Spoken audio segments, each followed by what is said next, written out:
சுவாமியே சரணம் ஐயப்பா, சுவாமியே சரணம் ஐயப்பா. கடவுள் மனிதனை படைத்தான். கடவுள் மனிதனை படைத்தான். மனிதன் சில நேரங்களிலே சிற்பமாக கடவுளை படைத்தான். ஒரு நல்ல கவனிச்சீங்கன்னா உங்களுக்கு தெரியும். சுரங்களை 7ஆக படைத்தவன், சுவையை 6ஆக படைத்தவன், நிலத்தை 5ஆக படைத்தவன், வேதத்தை 4ஆக படைத்தவன், இயலிசை நாடகத்தை 3ஆக படைத்தவன், ஆண் பெண் என்னும் 2 இனத்தை படைத்தவன். நீங்கள் அரவாணின்னு கேட்கலாம், அது ஆண்லேருந்து போகிறது அரவாணிகள். ஆண் பெண் என்ற 2ஐ படைத்தவன். ஒழுக்கத்தை மட்டும் ஒன்றாக வைத்தான். கைத்தட்டலாம். போ, ஒழுக்கத்தை மட்டும் ஒன்றாக வைத்தான். இது ஆணுக்கும் பொருந்தும், பெண்ணுக்கும் பொருந்தும். இந்த ஒழுக்கம் என்பது ஆணுக்கும் பொருந்தும், பெண்ணுக்கும் பொருந்தும். நீங்கள் நல்லா திருக்குறள் எடுத்து படிச்சீங்கன்னா பாருங்க, இந்த ஒழுக்கத்தை பற்றி சொன்ன குறள் இருக்கு பார்த்தீங்களா, அது 100வது இடத்துல இருக்கும். இந்த ஒழுக்கத்தை சொன்ன குறள் நாளைக்கு போய் செக் பண்ணி பாருங்க, 100வது இடத்துல இருக்கும். அது என்னன்னா, ஒரு மனிதன் 100% ஒழுக்கமாக இருந்தால் மட்டும்தான் அவனை உலகம் வழிபடும் என்பதற்காக 2000 ஆண்டுகளுக்கு முன்னாடியே ஒழுக்கத்தை 100வது இடத்திலே வைத்திருக்கிறான் திருவள்ளுவர். அந்த ஒழுக்கம் என்பதுதான் ஆன்மீகம் நமக்கு சொல்லிக் கொடுத்தது. இந்த உலகத்தில் எத்தனையோ மதங்கள் இருக்கு, உலகத்தில் எத்தனையோ மதங்கள் இருக்கு. நம்ம மற்ற மதத்தில் போக வேண்டாம், எத்தனையோ மதங்கள் இருக்கு. ஆனால் அத்தனை மதங்கள் இருந்தாலும் ஒழுக்கத்தையும் பண்பாட்டையும் சொல்லிக் கொடுக்கக்கூடிய ஒரு மதம் எது என்று சொன்னால் இந்து மதம் தான். திருக்கடையூர்னு ஒரு கோயில் இருக்கு, தலைப்புக்கு அப்புறம் போகலாம். திருக்கடையூர்னு ஒரு கோயில் இருக்கு, எப்படியும் 9 மணிக்கு எஞ்சி போக மாட்டாங்க. திருக்கடையூர்னு ஒரு கோயில் இருக்கு, அபிராமி அம்மன் கோயில். அங்கே என்ன அந்த கோயிலுக்கு விசேஷம்னா, 60ஆம் கல்யாணம் பண்ணுறவங்க, 80வது கல்யாண விழா பண்ணுறவங்களும் அந்த கோயிலில் பண்ணுவாங்க. ஒரு கல்யாணம் நடந்துக்கிட்டு இருக்கு, ஒரு வெளிநாட்டுக்காரன் வந்திருக்கான், அந்த பக்கம் டூரிஸ்ட்டாக வந்திருக்கான். போய் வேளாங்கண்ணியெல்லாம் பார்த்துட்டு, நாகூர் தர்காவெல்லாம் பார்த்துட்டு அப்படியே அந்த மயிலாடுதுறை வந்து தஞ்சாவூர் வந்து வரும்போது இங்கே பிறகு இந்த கோயிலுக்கு போயிருக்கான், திருக்கடையூர் அபிராமி அம்மன் கோயில். போன உடனே மேலே சத்தம் கேட்டிருக்கு, இந்த கெட்டி மேளம் கேட்டிருக்கு. இந்த கல்யாணத்தில் பார்த்தீங்கன்னா கெட்டி மேளம் நம்முடைய கலாச்சாரத்தில் தான் அந்த கெட்டி மேளம் நாதஸ்வரம். இப்போல்லாம் டிஜோ போட்டான். இப்போ கல்யாணத்தில் டிஜோ, பொண்ணு மாப்பிள்ளையும் எதிரி ஓடுது. போன வாரம் ஒரு கேள்விக்கு ஹார்ட் அட்டாக் வந்துடுச்சு டிஜோ கேட்டு. நம்ம மங்களகரமான இசையை போட்டோம், நாதஸ்வரம் அப்படி போட்டு வாசிச்சு பாட்டிலேயே கேட்பார் சிவாஜி, திருவண்ணாமலை நலந்தானா நலந்தானா உடலும் உள்ளமும் நலம்தானா, அந்த மாதிரி நாதஸ்வரத்தில் போட்டு அது கெட்டி மேளம் கெட்டி மேளம் கெட்டி மேளம். அது கெட்டி மேளம் கிடையாது, கெட்டியாப்படி கெட்டியாப்படி கெட்டியாப்படி கெட்டியாப்படி விட்டுறாத கெட்டியாப்படி கெட்டியாப்படி வெட்டி அப்படி பிடி பி பி பி பி புடி புடி புடி புடி புடி, இதான் அந்த நாதஸ்வரம் அப்படியே கொண்டாடும். அந்த நாதஸ்வர சத்தம் கேட்டவங்க கேட்டிருக்கான் வெளிநாட்டுக்காரன். வாட் இஸ் சீசன் இருக்கான், நம்மால் கல்யாணம் இருக்கான், வாட் கல்யாணம் இருக்கான். நம்மளுக்கு கல்யாணம்லாம் தெரியாது, மேரேஜ் அப்படின்னா அவனுக்கு புரிஞ்சு, ஓ மேரேஜ் நான் பார்க்கலாமான்னா, ஓ பார்க்கலாமே. நம்ம தமிழ்நாட்டு கல்யாணத்தில் ஒரு சிறப்பு இருக்குது, மொய் வைக்கிறவனுக்கு 3வது பஞ்சு கூட கிடைக்காது. மொய்யே வைக்காத முதல் பஞ்சில் திருட்டு போயிடுவான். உள்ளே போய் பார்த்தா பாருங்க, வெள்ளைக்காரன் சிரிக்க ஆரம்பித்தான். 80 வயசு கிழவிட உட்கார வச்சுருக்காங்க மணவரையில், பக்கத்தில் 75 வயசு கிழவி. வெள்ளைக்காரன் சிரிக்கிறான். ஏன்டா சிரிக்கிறேன்னு கேட்டான். இப்போ கல்யாணம் பண்ணி என்னடா பண்ண போகிறான்னு கேட்டான். அவன் கூட வந்தவன் சொன்னாடே முட்டாள், அவங்களுக்கு இப்போ கல்யாணம் ஆகலடா, அவங்களுக்கு கல்யாணம் ஆகி 60 வருஷம் ஆச்சுன்னா. ஓ மை காட், கல்யாணம் ஆகி 60 வருஷம் ஆச்சா, இன்னும் புருஷ பொண்டாட்டியாக இருக்காங்கண்ணா. ஏன்டாண்ணா, எங்கள் ஊரில் 6 மாதம் புருஷ பொண்டாட்டியாக வாழறதே பெரிய விஷயம்டா அப்படின்னு நேராக வந்து அந்த திருக்கடையூர் அபிராமி மண்ணை எடுத்து கையில் பேப்பரில் படித்தான். இந்த மண்ணை எங்கள் நாட்டுக்கு கொண்டு போகிறேன்னா. ஏன்டா எதுக்கிட்டான்னு கேட்டான். இந்த மண்ணை எங்கள் நாட்டுக்கு கொண்டு போகிறேன், எனக்கும் என் பொண்டாட்டிக்கு பிரச்சனை வந்தால் நாங்கள் கோர்ட்டுக்கோ சர்ச்சுக்கோ போகிறதில்ல, இந்த மண்ணை தொட்டு கும்பிட்டாலே மகத்துவம் தரக்கூடிய மண்ணால் மகத்துவம் சொன்ன பூமி எதிரானா நம்முடைய ஆன்மீக பூமி தமிழ்நாடு. அந்த ஆன்மீக பூமியில் ஒரு ஐயப்பன், நிறைய கடவுள் இருக்குது, முனீஸ்வரர் இருக்குது, ஐயனார் இருக்குது. முனீஸ்வரர்லேயே பல ரகம் இருக்குது, நாதமுனி, ஓதமுனி, சிரிப்பு முனி, இசை முனி, பேய் முனி, அந்த முனிலாம் இருக்குது. இதில் நாதமுனின்னு ஒன்று இருக்குது, அது எப்போ அந்த மரத்தாண்ட உட்காந்து வாசிக்கும், ஏஆர் ரகுமான் மாதிரி சவுண்டு கேட்டால் நாதமுனி இருக்குன்னு அர்த்தம். இந்த மாதிரி இருக்கக்கூடிய கடவுள்களில் அவங்கவுங்க சாமி கும்பிடுவாங்க. ஆனால் இந்த ஐயப்பனை வழிபடக்கூடியவர்கள் யார் கேட்டிங்களா, இந்த உலகத்தில் உள்ள அத்தனை மனிதர்களும் வழிபடக்கூடிய கடவுள் யாரான்னு கேட்டால் ஐயப்பன் தான். சபரிமலைக்கு போனவங்களுக்கு தெரியும், நான் கூட சபரிமலைக்கு ஒரு 7 வருஷம் போயிருக்கேன், 93 2000 வரைக்கும். சபரிமலைக்கு உள்ளே நீங்கள் போன உடனே அந்த பாபர் மசூதியை தொழாமல் நீங்கள் போக முடியாது. பாபர் மசூதியை தொழுதுட்டு அங்கே விபூதி வாங்கிக்கிட்டு தான், பாய்கிட்ட விபூதியை வாங்கிக்கிட்டு தான் நீங்கள் படியேறணும். படியேறி உள்ளே போனீங்கன்னா நைட்டு 10:30 10:45 மணிக்கு நட சாத்தும் போது சாமி தூங்குறதுக்கு ஒரு பாட்டை ரெடி பண்ணி வச்சுருக்கான். அந்த பாட்டை பாடினது யாரான்னு கேட்டால், முழுக்க ஞானஸ்தானம் வாங்கிய ஜேசுதாஸ் என்ப ஒரு பாட்டை கேட்டு தான் ஐயப்பன் தூங்குறார். பொய்யின்றி மெய்யோடு நெய் கொண்டு போனால் ஐயனை நீ காணலாம், சபரியில் ஐயனை நீ காணலாம். ஐயப்பா சுவாமி ஐயப்பா, ஐயப்பா சரணம் ஐயப்பா. நீங்களாவது கை தட்டிருக்கலாம். இந்த பாட்டை கேட்ட உடனே தான் ஐயப்பன் தூங்குறாரு. காலையில் அறிவாரசனம் போன உடனே தான் ஐயப்பன் எந்திரிச்சுக்கிறாரு. அவர் யார்? முழு ஞானஸ்தானம் வாங்கின ஜேசுதாஸ். இதே மேடையில் இதே கோயிலில் பல ஆண்டுகள் பாடியவர் ஜேசுதாஸ். இன்றைக்கி அவர் அமெரிக்காவில் இருக்கார், 85 வயசாகுது. இன்றைக்கி அந்த குரல் அவ்வளோ அழகாக இருக்குது. மதம் கடந்து மனிதநேயம் கடந்து அனைத்து மக்களையும் ஏற்றுக்கொள்ளக்கூடிய ஒரு கடவுள் யாருன்னு கேட்டால் கலியுக வரதனாக இருக்கக்கூடிய ஐயப்பன் என்பதுதான் பெருமைக்குரிய விஷயம். இதே கோயிலில் நாங்கள் பட்டிமன்றம் பண்ணுவோம் வருஷம் வருஷம் மகா சிவராத்திரிக்கு. ஃப்ளோட்டிங் ஆடியன்ஸ் தான் இருக்கும், போயிட்டு வந்துட்டு இருப்பாங்க. ஃப்ளோட்டிங் ஆடியன்ஸ், அவங்கள நம்ம நிறுத்தி கேட்க முடியாது. அவங்க பாட்டுக்கு போவாங்க, அவங்க பாட்டுக்கு வருவாங்க. கேட்டால் அன்றைக்கி ஒரு 8-9 சிவன் கோயிலுக்கு நாங்கள் போனோம் சார், அதனால் நாங்கள் வந்து பாடியில் வந்து உங்களை பார்க்குறோம் நைட் 2 மணிக்கு. அங்கே கரெக்டாக 2 மணிக்கு ஒரு 2000 கூட்டம் உட்காந்துருக்கோம் பாடியில். நான் வருஷம் 24 வருஷம் ஒரு கோயிலில் பட்டிமன்றம் பண்ணுறேன். என்ன ஒருத்தர் கேட்டார், பெருமைக்குரிய விஷயம் சார்னார். என்னன்னு கேட்டேன். 24 வருஷமாக ஒரு கோயிலில் பட்டிமன்றம் பண்ணுறதுனா நீங்கள் தான் சார்னார். அந்த ஐயரை போய் நான் கேட்டேன், எங்க 24 வருஷமாக என்ன பண்ணுறேன் என்ன காரணம் கேட்டேன். இல்லை ஒரு வருஷமாக சரியாக பேசுறியான்னு பார்க்கலான்னா 24 வருஷமாக உன்னை கூப்பிடுறோம், நீ ஒவ்வொரு வருஷமும் சரியாக பேசாமல் இருக்கு, அடுத்த வருஷமாக சரியாக பேசியா பார்க்கலாம் அப்படி கூப்பிட்ற மாதிரி சொன்னார். அது காரணம், அந்த டைமில் மகா சிவராத்திரி அன்றைக்கி முதல்ல இந்த கச்சாலீஸ்வரன் கோயிலுடைய ஐயர்கிட்ட தான் வந்து நாங்கள் பர்மிஷன் கேட்டோம். பர்மிஷன் கேட்டு அவர் தான் அந்த அனுமதி கொடுத்தாரு எங்களுக்கு ஒரு 5 வருஷத்துக்கு முன்னாடி. இந்த பட்டிமன்றத்தை முடிச்சுட்டு நாங்கள் பாடி போயிட்டு நைட்டு திருவள்ளீஸ்வரர் கோயிலில் போய் அந்த பட்டிமன்றம் பண்ணுவோம். இப்படி தான் இந்த பட்டிமன்ற வாழ்க்கை தொடங்கியிருக்கோம். ஆனால் இந்த கோயிலில் 15 வருஷத்துக்கு முன்னாடி நான் கொடுத்த தலைப்பு சும்மா எக்ஸ்ட்ரா ஒரு பெட்டை போட்டுக்கிட்டேன். இறைபக்தியில் மிகச்சிறந்து நிற்பவர்கள் ஆண்களா பெண்களான்னு கொடுக்கலான்னு இருந்தோம். இவரும் இறைபக்தியே பேசினா நமக்கு போர் அடிச்சிடும். கொஞ்சம் என்டர்டைன்மெண்ட், பிக் பாஸ் மாதிரி வந்திருக்குல்ல டிவியில், அது மாதிரி பிக் பாஸ் மாதிரி கொஞ்சம் உள்ளே பூந்து வந்தால் தான் நம்ம ஜனங்களுக்கு தெரியும். அதனால் கொஞ்சம் என்டர்டைன்மெண்ட்டுக்காக இறைபக்தியிலும் இல்லற பக்தியிலும் மிகச்சிறந்து நிற்பவர்கள் ஆண்களா பெண்களா. மீண்டும் உங்கள் அனைவருக்கும் சாலினி தொலைக்காட்சி வாயிலாக இனிய தமிழர் திருநாள் பொங்கல் வாழ்த்துக்களை மிக பெருமையோடு தெரிவித்துக் கொண்டு இந்த தலைப்புக்குள்ளே போகிறோம். இறைபக்தியிலும் இல்லற பக்தியிலும் மிகச்சிறந்து நிற்பவர்கள் ஆண்களா பெண்களா. சாமி பேசும்போது சொன்னார் மைக்கில், கச்சாலீஸ்வரன் கோயிலுடைய தலைமை குருக்கள், அவர் பேர் கூட எனக்கு தெரியாது. கச்சாலீஸ்வரன் தலைமை குருக்கள் தான் நான் ஃபோனில் பதிவு பண்ணி வச்சுருப்பேன். அவர் சொன்னார் பாருங்க, இந்த 63 நாயன்மார்கள்லையே ரொம்ப எல்லாராலும் இன்ட்ரெஸ்டிங்காக பேசக்கூடிய ஒரு நாயன்மார் யாருன்னு கேட்டால் யார்? கண்ணப்ப நாயனார். அவர் தான் வந்து கொடூரமான பக்தி, சாதாரண பக்தி இல்லை, கொடூரமான பக்தி. கடவுளுக்கே கண்ணை கொடுக்குறார். முதல்ல ஹை ஆப்ரேஷன் பண்ணதே நம்ம கண்ணப்பன் தான். முதல்ல ஒருத்தருக்கு கண்ணை எடுத்து ஒருத்தருக்கு கண்ணை கொடுக்க முடியும் அப்படிங்கிற ஒரு லாஜிக்கை கொண்டாந்ததே நம்முடைய கண்ணப்ப நாயனார் தான். அவர் சாமி கும்பிட்டு இருக்காரு. இந்த கதையை மட்டும் சொல்லிட்டு நம்ம தலைப்புக்குள்ளே போயிடலாம். சாமி கும்பிட்டு இருக்காரு, கும்பிட்டு அந்த ஒரு ஐயர் பூஜை பண்ணிட்டு போயிடுவார். மறுநாள் இந்த கண்ணப்பாங்க வருவார், வேணாம் அவர் நல்ல நான்வெஜ்லாம் சாப்பிட்றவர். மறுநாள் வந்து பார்த்தா அந்த ஐயர் பூஜைலாம் பண்ணிட்டு போயிருப்பார். இவர் என்ன பண்ணுவார், உடனே அந்த மேலே இருக்க அந்த பூவெல்லாம் களைச்சிட்டு, இவருக்கு பூவெல்லாம் வாங்க தெரியாது, அப்போ பூக்கடைலாம் கிடையாது, கோயம்பேடு பூ மார்க்கெட்லாம் கிடையாது. இவருக்கு தெரிஞ்சதெல்லாம் என்னென்னா மாமிசங்கள் தான். உடனே ஒரு நேரம் மாமிசங்களை சுட்டு எடுத்து அது சாமி பக்கத்தில் மேலே போட்டு தீபாராதனை பண்ணிட்டு போயிடுவார். இவருக்கு வந்து இந்த கலசத்தில் தண்ணியை கொண்டாந்து ஊற்ற தெரியாது, கலசன்றதே அவருக்கு தெரியாது. அவர் என்ன பண்ணுவார்னா, அந்த ஐயர் வந்து அபிஷேகம் பண்ணுறாரு, நம்மளும் அந்த மாதிரி அபிஷேகம் பண்ணணுமே அப்படின்னு என்ன பண்ணுவார் தெரியுமா, அவர் நேராக பக்கத்தில் இருக்க குளத்துக்கு போவார், வாய் நிறைய தண்ணி அள்ளி உள்ளே முழிஞ்சுப்பார், வாயில் நிறைய தண்ணியை எடுத்து வந்து அப்படியே சிவலிங்கத்து மேலே துப்புறான், அபிஷேகம் பண்ணுறாரு. அதுக்கப்புறம் அவர் சாப்பிட்ற பொருள் எல்லாம் அதுவும் சுட்டு பார்த்து வாயில் வச்சு டெஸ்ட் பண்ணிட்டு எந்த சுவை நல்லா இருக்கும் சுவை வச்சு அல்லாமுக்கிறார். மறுநாள் காலையில் அந்த அர்ச்சகர் பார்த்த உடனே பார்த்தா மாமிசமாக இருக்குது, என்னடா எவனோ ஒருத்தன் டெய்லி இப்படி பண்ணிட்டு போகிறான்னு சொல்லிட்டு அவர் க்ளீன் பண்ணி நடக்குது. அப்போ அந்த பூஜாரியுடைய கடவுள் வர்றார், நாளைக்கு நடக்கிறத போய் பாரு அப்படிங்கிறார். மறுநாள் வந்து அந்த பூஜை பண்ணிட்டு போனவொடனே கண்ணப்ப வரார். வழக்கம் போல் அந்த பூ புனஸ்காரத்தெல்லாம் தள்ளிட்டு இவர் வழக்கம் போல் என்னென்ன மிருகங்கள்லாம் அடிச்சாரோ அந்த மிருகங்கள்லாம் சுட்டுக்கிட்டு அங்கே போட்டுட்டு வாயில் கொப்பளிச்சு போட்டு போய் பண்ணுறாரு. இது அப்படியே பார்த்துட்டு இருக்காரு அந்த பூஜாரி. திடீர்னு பார்த்தா கண்ணிலேருந்து ரத்தம் வருது, ஒரு கண்ணிலேருந்து.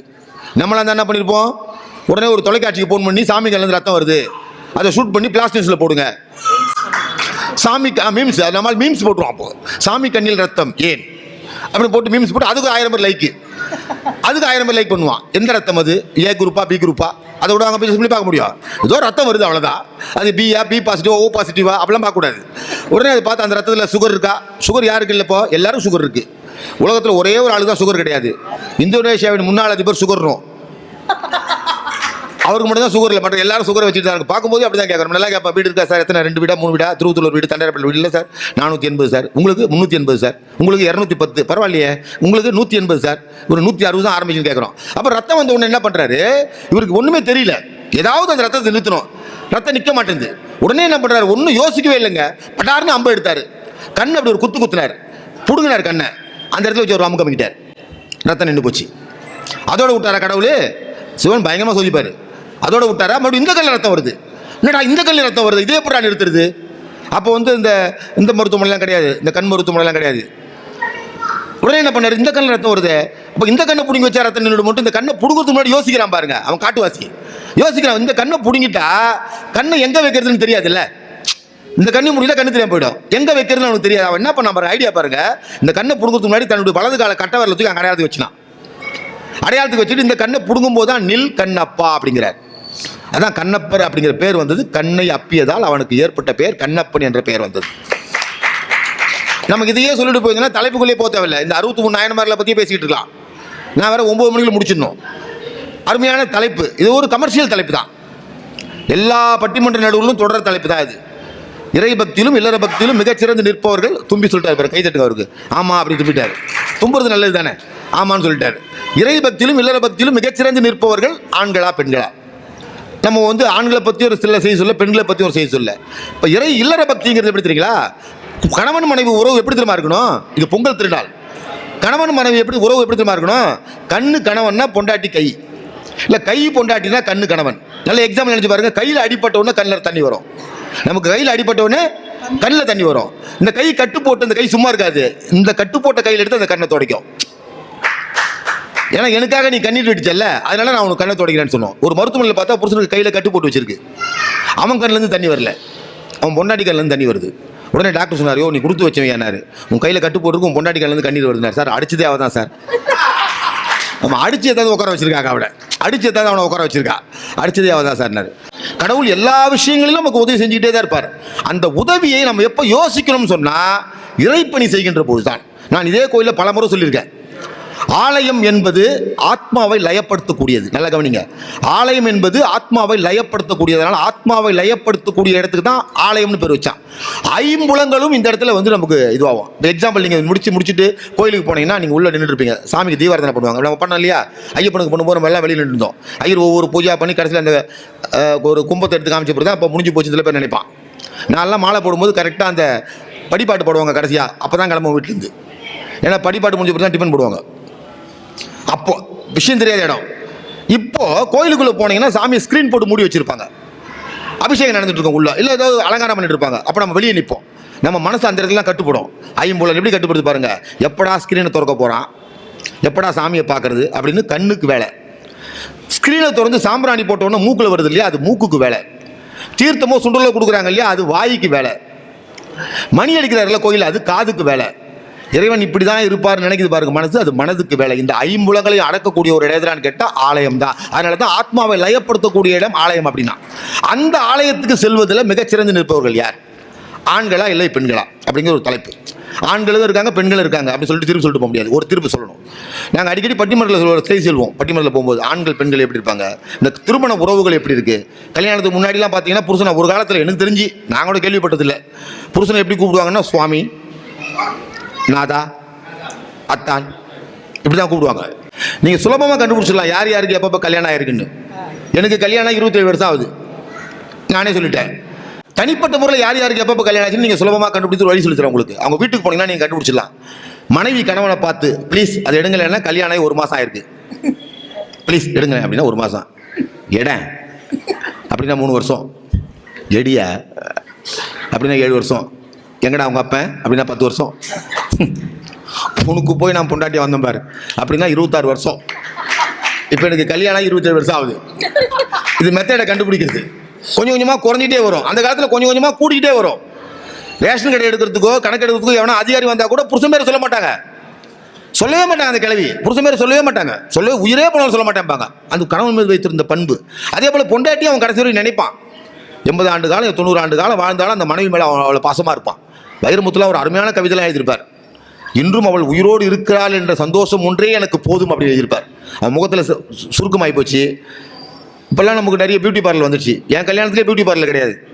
இப்போல்லாம் சந்துக்கு வெத்தலை பார்க்கற மாதிரி பியூட்டி பார்லர். கல்யாண பொண்ணு 1.5 மணி நேரம் கழிச்சு தான் வருது மனவரிக்கே. ஐயரே டென்ஷன் ஆகிடுறாரு. பொண்ணை ப்ளீட்டிங் சிக்கரிங் பார்த்து கொண்டாந்து உட்கார வைக்கிறதுல போதும் ஆகிடுது. அதுவும் பக்கத்தில் மாமியார் 2 ஃபேன் எடுத்து பக்கத்தில் வைக்கிறாங்க. ஏன்? இந்த காற்றுல தான் என் பொண்ணுக்கு முகம் மேக்காமல் இருக்கும். இந்த ஃபேன் எடுத்துட்டீங்கன்னா உண்மை தெரிஞ்சிடும். 2 செய்தியை சொல்லிட்டு நான் பட்டிமன்றத்தில் போய்ட்டு அறிமுகப்படுத்தி வச்சிடுறேன். இது சாதாரணமாக குடும்பத்தில் நடக்கிற பிரச்சனை. கல்யாணம் ஆகாத பொண்ணுக்கு மாப்பிள்ளை பார்த்துட்டு வருவார் அப்பா. ஃபோட்டோவை கொண்டாடுவார். ஃபோட்டோவை கொண்டாந்து பொண்ணுக்கிட்ட காட்டுவார். ஃபோட்டோவை கொண்டாந்து பொண்ணுக்கிட்ட காட்டுவார். அந்த அம்மா ஃபோட்டோவை பிடுங்கி பார்க்கும். எதுக்கு தெரியுமா? மாப்பிள்ளை சிகப்பாக இருக்கானான்னு பார்க்கும் அம்மா. ஆனால் அப்பா யாரை பார்ப்பா தெரியுமா? பொண்ணை பார்ப்பார். பொண்ணுக்கு கண்ணை சிவக்குதான்னு பார்ப்பார். ஒன்று இது முடிஞ்சு போச்சா, நிச்சயம் பண்ணியாச்சு, கல்யாணம் ஆயாச்சு. கல்யாணம் ஆகிறதுக்கு முன்னாடி நகை வாங்க போவாங்க நகை கடைக்கு. அங்கே போனோன்னே நகை எடுத்து போட்டு இருப்பான். அந்த அம்மா நகை பிள்ளை கீழே பார்க்கும். யாரும் அவங்க அம்மா. அப்போ பொண்ணு மூஞ்ச பார்ப்பான், பொண்ணுக்கு அந்த நகை பிடிச்சிருக்கான்னு. இப்பெல்லாம் பார்த்து பர்ச்சேஸ் பண்ணி முடிச்சிடுவாங்க. கல்யாணம் முடிஞ்சு பொண்ணு மாப்பிள்ளையும் வெளியே போகும்போது பொண்ணு கையை பிடிச்சிக்கிட்டு அம்மாக்கார சொல்லுவா, நகைலாம் பத்திரம் அப்படின்பா, நகைலாம் பத்திரம் அப்படின்பா. ஆனால் அப்பங்கார மாப்பிள்ளை கையை பிடிச்சிட்டு, என் பொண்ணு பத்திரங்க, என் பொண்ணு ஜாக்கிரதையாக பார்த்துக்கன்னு சொல்கிறோம் யாரான்னு கேட்டால் ஆம்பளை. அப்பங்கிற ஆண்டா. இப்போ கைத்தட்டலாமா ஆண்களாச்சும்? என் பொண்ணு ஜாக்கிரதையாக பார்த்துங்க, நான் அவளை கஷ்டப்படாமல் வளர்த்துட்டேன் அப்படின்பா. அவனும் சொல்லுவான், நானும் கஷ்டப்படாமல் பார்த்துக்கிறேன்ப்பா. வெங்காயம் கூட உங்கள் பொண்ணு நறுக்க விட மாட்டேன். இப்போல்லாம் எல்லாமே ஹோட்டல் சர்வீஸ் தான். நைட்டு ஃபோன் பண்ணால் போதும், உடனே வாசப்பளவு இருக்கிறான். அதே போல் அன்றைக்கி கணவன் மனைவியை மதித்தான், பொண்டாட்டி மீது ஆசை வைத்திருந்தான், மனைவி எப்படி இருக்கணுன்றதை முடிவு பண்ணான். அது இல்லற பக்தி. அது ஆண்களுக்கு பெண்களுக்கு. இறை பக்தி என்பது உள்ளார்ந்த பக்தி செலுத்துவது. அது ஆண்களா பெண்களா? நம்ம யாரும் அந்த நாயன்மார்களை பற்றியோ பொதுவான விஷயத்தை பற்றி நான் சொல்லலை. இவங்க பேச்சாளர்களை பேசுவதை வச்சு தான் நம்ம முடிவு பண்ணுவோம். ரோட்டில் பேசுறது, கட்சி மீட்டிங்கில் பேசுறதுல வேற, அரசியல் மீட்டிங்கில். ஆனால் கோயிலுக்குள்ளே பேசுறதுங்கிறது ஒரு மிகப்பெரிய திருப்தி. அதில் ஆண்களா பெண்களா அப்படி தலைப்பு. பெண்கள் தான் பக்தியிலே மிகச்சிறந்து நிற்பவர்கள் அப்படின்னு பேசுவதற்கு அருமையான குரலுக்கு சொந்தக்காரி. அழகான குரலில் பாடுவாங்க. அவங்க முறைப்படி பாட்டு கற்றுக்கிட்டவங்க, சிங்கர். முறைப்படி பாட்டு கற்றுக்கிட்டவங்க. அழகான அந்த ஆன்மீக பாடலாக இருக்கட்டும், சினிமா பக்தி பாடலாக இருக்கட்டும், இல்லை கணவன் மனைவி உறவு பாடலாக இருக்கட்டும், அழகாக பாடக்கூடிய ஆற்றல் மிகுந்த பாடகியை நான் பட்டிமன்றத்தில் கொண்டாந்து ஒரு 8-10 வருஷமாக பயிற்சி கொடுத்து இன்றைக்கி மிகப்பெரிய புலவர் ராமலிங்கம் ஐயா அவர்களோடு கூட பட்டிமன்றம் பேசக்கூடிய அளவுக்கு தகுதி வாய்ந்த பேச்சாளராக இன்று அவர்களை உருவாக்கிக்கிட்டு இருக்காங்க. அதுக்காக நம்முடைய மீனம்பாக்கத்திலிருந்து வருகை புரிந்திருக்கக்கூடிய திருமதி வைஷ்ணவி அவர்களை அறிமுகப்படுத்துவதிலே பெருமை அடைகிறேன், மகிழ்ச்சி அடைகிறேன். அவங்க வைஷ்ணவி பெண்களே அப்படின்னு பேசுவது. சார் என்ன சார் பெண்கள்? ஆண்களுக்கு இருக்க பக்தி துளியாவது இந்த பெண்களுக்கு வருமா? இந்த பட்டு புடவை வாங்கி தரமே கல்யாணத்துக்கு, அதை ஒரு முறையாக துவைக்கிறாங்களா? அதை மடித்து அயன் பண்ணி வச்சு, அதுவும் பூஜை ரூம் பக்கத்தில் தான் சார் அந்த புடவை வைக்கிறாங்க. ஏன்? சாமி பத்திரமா பார்த்து பாருன்னு. சாமிக்கு அதுவா வேலை? உங்கள் பட்டு புடவை பார்த்துட்டு தான் சாமிக்கு வேலை? இந்த மாதிரி பக்தி இல்லை. இறை பக்தி, இல்லற பக்தியில் மிகச்சிறந்து நிற்பவர்கள் பெண்கள்னு வைஷ்ணவி. இல்லை சார், ஆண்கள் தான் சார். ஆண்களுக்கு இருக்கக்கூடிய பக்தி தமிழ் எங்கள் உயிர் மெய் அப்படிங்கிற ஒரு தொலைக்காட்சியில் அழகான தமிழ் பேசக்கூடிய வார்த்தை சித்தர் ராமேஸ்வரத்தில் இருந்து வந்திருக்கார். மெடிக்கல் சம்பந்தப்பட்ட படிப்பு நம்முடைய வேலப்பஞ்சாவடியில் இருக்கக்கூடிய ஒரு தனியார் கல்லூரியில் படிக்கக்கூடிய சிறந்த பேச்சாளர். பேரே அவருக்கு சிவன் பேர் தான், சிவபிரகாஷ். ஆண்கள் தான் பக்தியிலும் இறை பக்தியிலும் இல்லற பக்தியிலும் சிறந்து நிற்பவர்கள் பேசும் சிவபிரகாஷ் அவர். அவரை நான் கேட்ட உடனே உங்கள் வீடியோ ஒன்று அனுப்பிச்சு விடுங்க. உடனே அவர் எனக்கு ஒரு வீடியோ வாட்ஸ்அப்பில் அனுப்பிச்சுட்டு, இப்போ தான் எல்லாம் உள்ளே வந்துருது வாடியோவில், வீடியோ எல்லாம் பார்த்துலாமே. இப்போ முன்னெல்லாம் கேமராமேன் வச்சு எடுப்பாங்க. கல்யாண வீட்டில் பார்த்தீங்கன்னா கேமராமேனுக்கு அவ்வளோ கிராக்கி இருக்கும். சார் என்ன விடுங்க சார், என்ன சார், என்ன எடுங்க சார், என்ன எடுத்தான்மா. இப்போ எந்த கேமராமேனையும் சட்டை பண்ணுறதே இல்லை. அவன் கேமராமேன், அவன் மற்றவனையாக எடுக்கிறான் பார்த்து எவனையும் எடுக்கிறது கிடையாது. அவனே அப்படி நின்னுங்க, அவனே கேமராமேன், அவனே பில்டப், அவனே பிரிண்டிங் எல்லாம் போட்டுக்கிறான். ஆளாளுக்கு கேமராமேன். அந்த மாதிரி ஒரு வீடியோ அனுப்பிச்சு விட்டார் எனக்கு. அதை பார்த்த உடனே நல்ல செய்திகள் அப்படியே கேட்கறதுக்கு ரொம்ப சந்தோஷமாக இருந்தது. ஓ, இப்படிப்பட்ட பேச்சாளர், எனக்கு நல்ல பேச்சாளரை பார்த்தா பிடிக்காது, உடனே பிடிச்சி என் பட்டிமன்றத்தில் போட்டுருவேன். தமிழ்நாட்டில் 400 பேச்சாளரை உருவாக்கின ஒரே நடுவர் தமிழ்நாட்டில் நான் மட்டும்தான், வேறு யாருமே கிடையாது. தைரியமாக சொல்லுவோம். கோயிலேருந்து பொய் சொல்லக்கூடாதுவாங்க, நான் பொய்யே சொல்ல. 400க்கு மேலேயே போயிடுச்சு. நீங்கள் டாப் லெவலில் இருக்கக்கூடிய தமிழ்நாட்டில் இருக்கக்கூடிய அத்தனை பேச்சாளரும் என் பட்டியலேருந்து போனவங்க தான். சாலமன் பாப்பையெல்லாம் இல்லை, அவர் ஏற்கனவே பிறந்துட்டார். அப்புறம் நீங்கள் சாலம் பாப்பையா நீங்களை உருவாக்கலாம் கேட்டுக்கூடாது. அந்த மாதிரி ஒரு நல்ல பேச்சாளரை பார்த்தா எனக்கு உடனே கொண்டாந்து அவங்களை மேடையில் அறிமுகப்படுத்தும். அதுவும் இந்த கச்சாலீஸ்வரன் ஆலயத்திலே அறிமுகப்படுத்தினால் அவன் தமிழ்நாட்டிலே மிகப்பெரிய இடத்துக்கு போவான். நம்முடைய ஷீலா, நம்முடைய வைஷ்ணவி போன்ற மிகப்பெரிய பேச்சாளர்கள்லாம் இந்த கோயில் அரங்கேற்றம் பண்ணவர்கள். இது சாதாரண இடம், அரங்கேற்றம் பண்ண கோயில். இல்லை ஒரு 150 ஆண்டுகள் போட்டிருக்காங்க. அதுக்கு மேலேயே தான் இருக்கும் அந்த கோயில், அதுக்கு மேலேயே தான் இருக்கும். பாருங்கள், தமிழ்நாட்டில் எவ்வளோ சிவன் கோயில் இருக்குது. ஆனால் இந்த கோயிலுக்கு மட்டும் ஒரு மிகப்பெரிய பெருமை இருக்கா தெரியுமா? நீதியை கரெக்டாக கொடுப்பார் என்பதற்காகத்தான் உச்ச நீதிமன்றத்துக்கு முன்னாடியே இந்த ஆலயத்தை அமைத்திருக்கிறார் சிவபெருமான். உயர் நீதிமன்றத்துக்கு முன்னாடியே அமைச்சிருக்கார். இந்த நீதி கிடைக்கக்கூடிய அருமையான கோயில். அந்த கோயிலை இவர் அறிமுகப்படுத்தல பெருமை. யாரு? நம்ம சிவபிரகாஷ் சார். பெண்கள் தான் சார் பக்தின்னா. அவங்க பட்டு புடவை கட்டிக்கிட்டு, கையில் வளையல் போட்டுக்கிட்டு, இங்கே ஒரு பொட்டு, இங்கே ஒரு பொட்டு, இங்கே ஒரு பொட்டு, இந்த 2 கோட்டுக்கு நடுவில் ஒரு பொட்டு. நான் ஒரு அம்மாவை பார்த்து கேட்டேன், அது நம்ம கோட்டுக்கு நடுவில் ஒரு பொட்டுன்னேன். அது பைபாஸ் ரோடு சார். எங்கள் வீட்டுக்கார் வெளியே போகிறார் வரார் சார், அவருக்கு பாதுகாப்புக்காக பைபாஸ் ரோட்டில் வச்சுருக்கு. இன்னொரு அம்மாவை கேட்டேன், சார் இது புகுந்த வீடு, இது பிறந்த வீடு. புகுந்த வீட்டுக்கும் பிறந்த வீட்டுக்கும் நாங்கள் என்றைக்கும் நல்ல விளக்காக இருக்கணும் தான் சார் இந்த நடுக்கோடு எடுத்து இந்த பக்கம் பொட்டு வச்சு புகுந்த வீடையும் நாங்கள் பார்த்துப்போம், பிறந்த வீடையும் நாங்கள் பார்த்துப்போம். ஒரு ஆளை பார்த்து கேட்டேன், எப்போ உனக்கும் உங்கள் பொண்டாட்டிக்கும் உங்கள் அம்மாவுக்கும் சண்டை வந்தால் நீ யார் பக்கம்னு? நான் தெரு பக்கம் சார். அவர் உடனே சண்டை நடந்தோன்னு தெருப்பக்கத்து போயிடுவாராம். ஆனால் அந்த இடத்துல கூட கோபத்தை வெளியே காமிச்சிக்காம தன்னுடைய வாழ்க்கையினுடைய அத்தனை அம்சங்களையும் விட்டு கொடுப்பவள். ஒன்றும் வேண்டாம், எக்ஸாம்பிளுக்கு இங்கே பகுதியில் பண்ணடியில் பகுதியில் பிறந்தவங்களே இந்த சென்னையில் பிறந்தவங்க கச்சாலீஸ்வரனே குலதெய்வமாக இருப்பாங்க அந்த பொண்ணுக்கு. ஆனால் அந்த பொண்ணை கட்டி கொடுக்குற இடம் பெருமாள், அவங்க பெருமாள் நாமக்கார். இங்கே சிவனை கும்பிட்ட பொண்ணு, சிவனை குலதெய்வமாக எடுத்துக்கிட்ட பொண்ணு பெருமாள் சம்பந்தப்பட்ட குன்றை கும்பிட்டாங்கன்னா அவங்க திருப்பதி தான் போகணும். தன்னுடைய குலதெய்வத்தையே மாற்றக்கூடிய பக்குவம் யாருக்கிட்டா இருக்குன்னா பெண்களுக்கு தான் சார் இருக்கு. தன் குலதெய்வத்தையே மாற்றி கூட பெருமாளை கும்பிடுவாங்க. நான் ஒரு கோயிலுக்கு போனேன், என்னை பார்த்து ஒருத்தர் கேட்டார், ஐயர் நீங்கள் சிவகோத்திரமா விஷ்ணு கோத்திரமானார். நான் சொன்னேன் சிவனையும் கும்பிடுவேன் விஷ்ணுவையும் கும்பிடுவேன். திருவண்ணாமலை போனால் சிவனை கும்பிடுவேன், ஸ்ரீரங்கம் போனால் பெருமாளை கும்பிடுவேன். ஐயர் சொன்னார், இல்லை சிவகோத்திரமா விஷ்ணு கோத்திரமா சொல்லுங்கன்னாரு. அதாங்க சிவனையும் கும்பிடுவேன் விஷ்ணுவையும் கும்பிடுவேன். ஐயர் கொஞ்சம் கீழே இறங்கி வந்தார், நீங்கள் பட்டக்காரன் நாமக்காரனார். இதை முதலே கேட்கக்கூடாதானே, ஏன் சொன்னால் தெரியுமா? நான் தெரியும்ண்ணே, எங்கள் தாத்தா பட்டக்காரன் எங்கள் அப்பா நாமக்காரனை. ஐயருக்கு தூக்கி வாரி போட்டுது. அது எப்படி ஒரே குடும்பத்தில் பட்டக்காரன் நாமக்காரனார்? எங்கள் தாத்தா வந்து பட்டக்காரன், எங்கள் அப்பா நாமக்காரர். எப்படிங்கன்னாரு? எங்கள் தாத்தா அந்த காலத்திலே வெள்ளைக்காரனை ஏமாதிட்டு பட்டசாரம் வித்தாரான், அவரை பட்டக்காரன் வாங்க. எங்கள் அப்பா யார்கிட்ட கடை வாங்கினாலும் நாம தான் போடுவார், அவரை நாமக்காரன் வாங்கினேன். இப்போ அந்த கோயிலுக்கு போனால் ஐயர் நம்ம பக்கத்திலே வர்றதில்லை, நம்ம கொஞ்சம் வில்லங்க பிடிச்ச ஆள் தான். ஆனால் நான் அனுமார் பக்தன். சிவபெருமான் நான் தமிழ்நாட்டில் இருக்கக்கூடிய அந்த பஞ்சலோக ஸ்தலங்கள் சிவதலங்கள் அத்தனையும் பார்த்துட்டேன். எனக்கு என்ன ஒரு கிஃப்ட் தெரியுங்களா? உங்களுக்கு கிடைக்காத கிஃப்ட்டை கடவுள் எனக்கு கொடுத்துருக்கான். நான் எந்த கோயிலுக்கு போனாலும் எனக்கு ராஜ உபசாரம். ஏன் தெரியுமா? எவனா ஒருத்தன் பார்த்துருவான், நீங்கள் பட்டிமன்ற பேச்சாளர் தானே சார்? ஆமாம், நீங்கள் இந்த வழியாக போங்க சார். அந்த வரத்தை கொடுத்தது இந்த இறைவன் தான் எனக்கு. எந்த கோயிலுக்கு போனாலும், திருப்பதியில் போனால் கூட ஒருத்தன் பார்த்துருவான். லட்டு கூட எனக்கு ஃப்ரீ. நான் பொண்டாட்டி தான் மதிக்கிறதே இல்லை, உடனே சிரிச்சு கூட போயிட்டு. அப்போது ஆண்கள் ஒரு பேசி முடிச்சோன்னே, இல்லை சார் பெண்கள் தான் சார் இறை பக்தியிலும் இல்லற பக்தியிலும் மிகச்சிறந்து நிற்பவர்கள் பெண்கள் தான் சார். அந்த பங்கு அவங்களுக்கு தான் உண்டு. பக்தினாலே பெண்கள் தான், இறைப்பணியும் இல்லறப்பணியும் செய்வது பெண்கள் தான் என்று பேசுவதற்கு மிக சிறந்த பேச்சாளர். பல்வேறு தொலைக்காட்சிகளில் தமிழ்நாட்டில் வளம் வரக்கூடியவர், தமிழ்நாடு முழுவதும் வளம் வரக்கூடியவர். மாசத்துல 30 நாள்ல 32 நாள் பட்டிமன்றம் அந்த மாவுக்கு. அதனால் இல்லற பக்தியில் சிறந்து நிற்பவர்கள் பெண்கள் தான் என்று பேசுவதற்கு திருமதி செல்வியா என் பட்டிமன்றத்துக்கு வந்தாங்க. பேச்சு போட்டியில் பார்த்தேன், ரமணனுடைய பேச்சு போட்டியில் பார்த்தேன் +2 படிக்கும்போது. அங்கேருந்து செலக்ட் பண்ணி நீங்கள் ஆகிப்போச்சு, ஒரு 15-18 வருஷம் ஆகிப்போச்சு.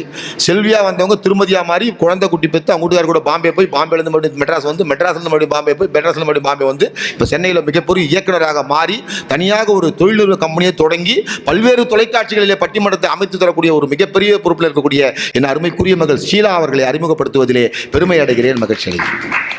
அவங்க அதெல்லாம் கிடையாது சார். இல்லை தான் நீங்கள் பொம்பளை குட்டிக்காரனை போட்டாலும் 63 நாயன்மாரில் பார்த்தீங்கன்னா 2 பேர் 3 பேர் தான் லேடிஸ், 62 நாங்கள் தான். கவர்னர் என்ன பண்ணுறாரு? யார் மெஜாரிட்டி லெட்டர் கொடுக்குறாங்களோ அவங்கள தான் முதலமைச்சர் உட்கார வைப்பார். 63 பேரில் 1-2 பேர் தான் லேடிஸ், மற்றதெல்லாம் நாங்கள் தான். எங்களுக்கு தான் ஃபுல் மெஜாரிட்டி. விட்டா எங்களை ராமர் கோயிலுக்கே கூப்பிடணும் கும்பாபிஷேகத்துக்கு. கை தட்டலாமே, அயோத்தியில் எனக்கு ராமர் கோயில் கும்பாபிஷேகத்துக்கு எங்களை கூப்பிடணும் சார். ஆமாம், பெரிய பெருமை விஷயம் இல்லை. பாராளுமன்றத்தில் நீங்கள் பாராட்டலாமே. நம்ம தமிழ்நாட்டில் இருந்த செங்கோல் தாங்க நீங்கள் பாராளுமன்றத்தில் இருக்கு. நம்ம தமிழ்நாட்டிலேருந்து போன செங்கோல் தான் பாராளுமன்றத்தில் இருக்கு. இப்போ கூட பார்த்தீங்கன்னா பாராளுமன்றத்தில் ஒருத்தன் கலர் புகையை போட்டான். என்ன கேட்டான், என்ன சார் கலர் புகையை போட்டாங்கன்னா, நீங்கள் செங்கோல் வச்சிங்களா சாம்பிராணி புகை போட்டிங்களா? அவன் சாம்பிராணி புகை போட வந்திருக்கான். நீங்கள் செங்கோல் வச்சு கற்பூர தீபாவளி காட்டிங்களா சாம்பிராணி புகை போட்டிங்களா? போடல, சாம்பிராணி புகை காட்ட வந்திருக்கான். அதோட தடுத்து விட்டுரு. நம்முடைய செங்கோல், தமிழ்நாட்டிலே பிறந்த செங்கோல் டெல்லியிலே இருக்கக்கூடிய பாராளுமன்றத்திலே சபாநாயகர் பக்கத்தில் இருக்கு. கை தட்டலாமே. தமிழ்நாடு இந்தியாவில் எத்தனையோ மாநிலங்கள் இருக்கு, நம்ம செங்கோல் தாங்க அங்கே இருக்கு.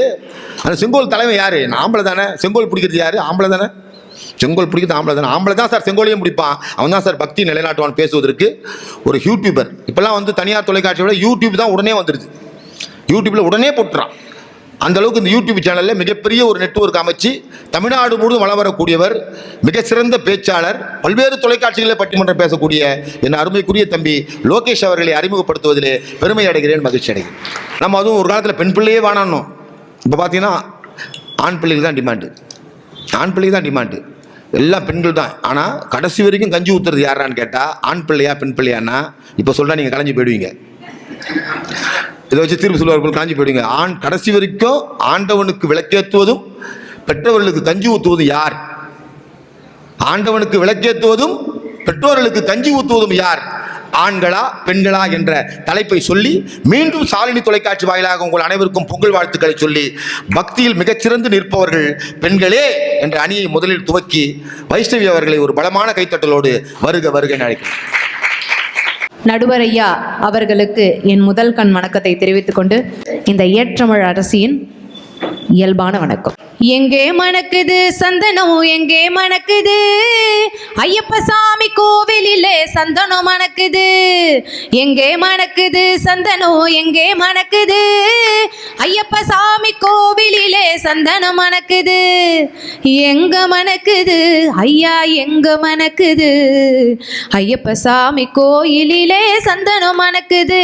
ஓய் எங்கே மணக்குது சந்தனம் எங்கே மணக்குது, ஐயப்ப சாமி கோயிலிலே சந்தனம் மணக்குது. கச்சாலீஸ்வரர் கோவில்னாலே ஒரு பெருமை வாய்ந்த கோவில் தான். அதோட இன்னொரு பெருமை சேர்க்கிற இன்னொரு விஷயம் என்ன தெரியுமா, இந்த 72 ஐயப்பனோட இது, அதையும் தாண்டி இன்னொரு சிறப்பு என்ன தெரியுமா இருக்கு நடுவர்களே, அதையே நீங்க தீர்ப்பா கூட வச்சுக்கலாம். எப்படி? விநாயகரை நம்ம எப்பயும் பார்க்கும் போது எப்படி பார்ப்போம், விநாயகர் மாத்திரம்தான் இருப்பார். ஆமா ஆமா இல்லையா? இங்க நீங்க பாத்தீங்கன்னா பெரும்பாலான கோவில்களில் சித்தி புத்தி அப்படின்னு சொல்லப்படுற அவங்களோட சேர்ந்து விநாயகர் இருக்க மாட்டார். பெரும்பாலான கோவில்களில் சித்தியும் புத்தியும் சேர்ந்து இருக்கிறது இந்த ஆலயத்தில் தான் நடுவர்களே. சித்தியும் புத்தியும் இருக்கும் போது தான் இந்த கோவிலோட அழகும் இன்னும் மெருகிறது. அதனால பெண்கள் இருந்தாதான், பெண்கள் இருக்கிறதுனால தான் அழகு. அதாவது இன்னொரு விஷயம் சொல்லணும் அப்படின்னா வந்துட்டு, சித்தி புத்தியா? சித்தி புத்தி புத்தி இருந்தா கல்யாணம் பண்ணுவானா? அதாவது இந்த ஐயப்பன் அப்படிங்கிறவர் வந்து நம்மளோட சங்கடங்கள் அத்தனையும் தீர்க்கிறவர். நம்மளோட சங்கடங்கள் அத்தனையும் தீர்த்து ஒரு நிமிஷத்துல பொடி ஆக்குறவர். எப்படின்னு கேட்டீங்கன்னா, சங்கடங்கள் தீர்க்கும் சபரி வாசா வாசா, வெங்கடத்தான் என்ற எங்கள் நேசா நேசா. சங்கடங்கள் தீர்க்கும் சபரி வாசா வாசா, வெங்கடத்தான் என்ற எங்கள் நேசா நேசா. அருள் கொடுத்து ஆதரிக்கும் ஈசா ஈசா, ஆதாரம் நீயே எங்கள் பாபநாசா. நீங்க முன்னாடியே சொன்ன மாதிரி தான், எந்த மத பேதமும் இல்லாத ஒரே ஒரு கடவுள் இவர்தான் அப்படின்னு சொல்லிட்டு. இறை பக்தியிலும் இல்லற பக்தியிலும் சிறந்தவர்கள் ஆண்களா பெண்களா? பெண்கள் தான் நடுவர் அவர்களே. இப்ப ஐயப்பன் மலைக்கு போற வந்து சபரிமலை சீசன். இந்த சபரிமலை சீசனுக்கு ஆண்கள் வந்து 48 நாள் விரதம் இருந்து சாமியை போயிட்டு நல்லா ஆச்சாரமாக அனுஷ்டானமாக இருந்து சாமியை போய் சேவிச்சுட்டு வர்றது தான் இந்த 48 நாள் விரத கணக்கு. அவங்களுக்கு 48 நாளோட முடிஞ்சு போச்சு. ஆனா பெண்களுக்கு அப்படி இல்லை நடுவர்களே. அவங்க இப்போ ஒருவேளை ஜனவரி மாதம் 1ஆம் தேதி போடுறாரு மாலை அப்படின்னா, டிசம்பர் 25ஆம் தேதியிலேருந்து வீட்டை சுத்தம் பண்ணுறதுலேருந்து வீட்டை ஒழுங்கு பண்ணுறதுலேருந்து இருக்கிறது பெண்ணோட வேலை தான். பெண்ணோட உறுதுணை இல்லாம ஆண்களால ஒண்ணுமே செய்ய முடியாது நடுவர்களே. ஆண்களுக்கு இந்த 1 மாசம் மட்டும்தான். ஆனா பெண்களுக்கு அப்படி கிடையாது. வீட்டை தூய்மைப்படுத்துறதுலையும் இல்லற வாழ்க்கையா இருக்கட்டும், பக்தி சேர்க்கறதுலையா இருக்கட்டும், 365 நாளும் பெண்களோட பங்கு அவ்வளவு இருக்கு நடுவர்களே. பக்தியில ஓகேம்மா, குடும்ப பொறுப்புன்னு பார்த்தா உங்களுக்கு கிடையாது. காக்கா கத்துச்சு, அப்பா பையன் கேட்டான், அப்பா காக்கா கத்துத பண்ணான். காக்கா கத்துனா என்ன பண்ணான்? காக்கா கத்துனா சொந்தக்காரங்க வீட்டுக்கு வர போகிறாங்கன்னு அர்த்தம்னா. இப்போ அம்மா கத்துறாங்களே, அப்போ சொந்தக்காரங்க போக போகிறாங்கன்னு அர்த்தம் பண்ணான். அவன் பாருங்க 8 வயசு பையன் கண்டுபிடிக்கிறான். காக்கா கத்துனா சொந்தக்காரங்க வருவாங்களாம், அம்மா கத்துனா வந்த சொந்தக்காரங்க போயிடுவாங்களாம். இந்த பொண்ணு சொல்கிறது ஒரு வயசில் கரெக்டு தான். நானே பார்த்தேன். வடசென்னையில் ஒரு ஐயப்பன் கோயில், எங்கேயோ எந்த கோயிலும் கேட்க வேண்டாம். என் ஃப்ரெண்டு ஒருத்தர் மலை போட்டு சபரிமலைக்கு போகிறாரு. நான் வந்து அவங்களுக்கு பழம் எல்லாம் வாங்கிட்டு போகிறது போயிட்டு வெளியே வந்து நிற்கிறேன்.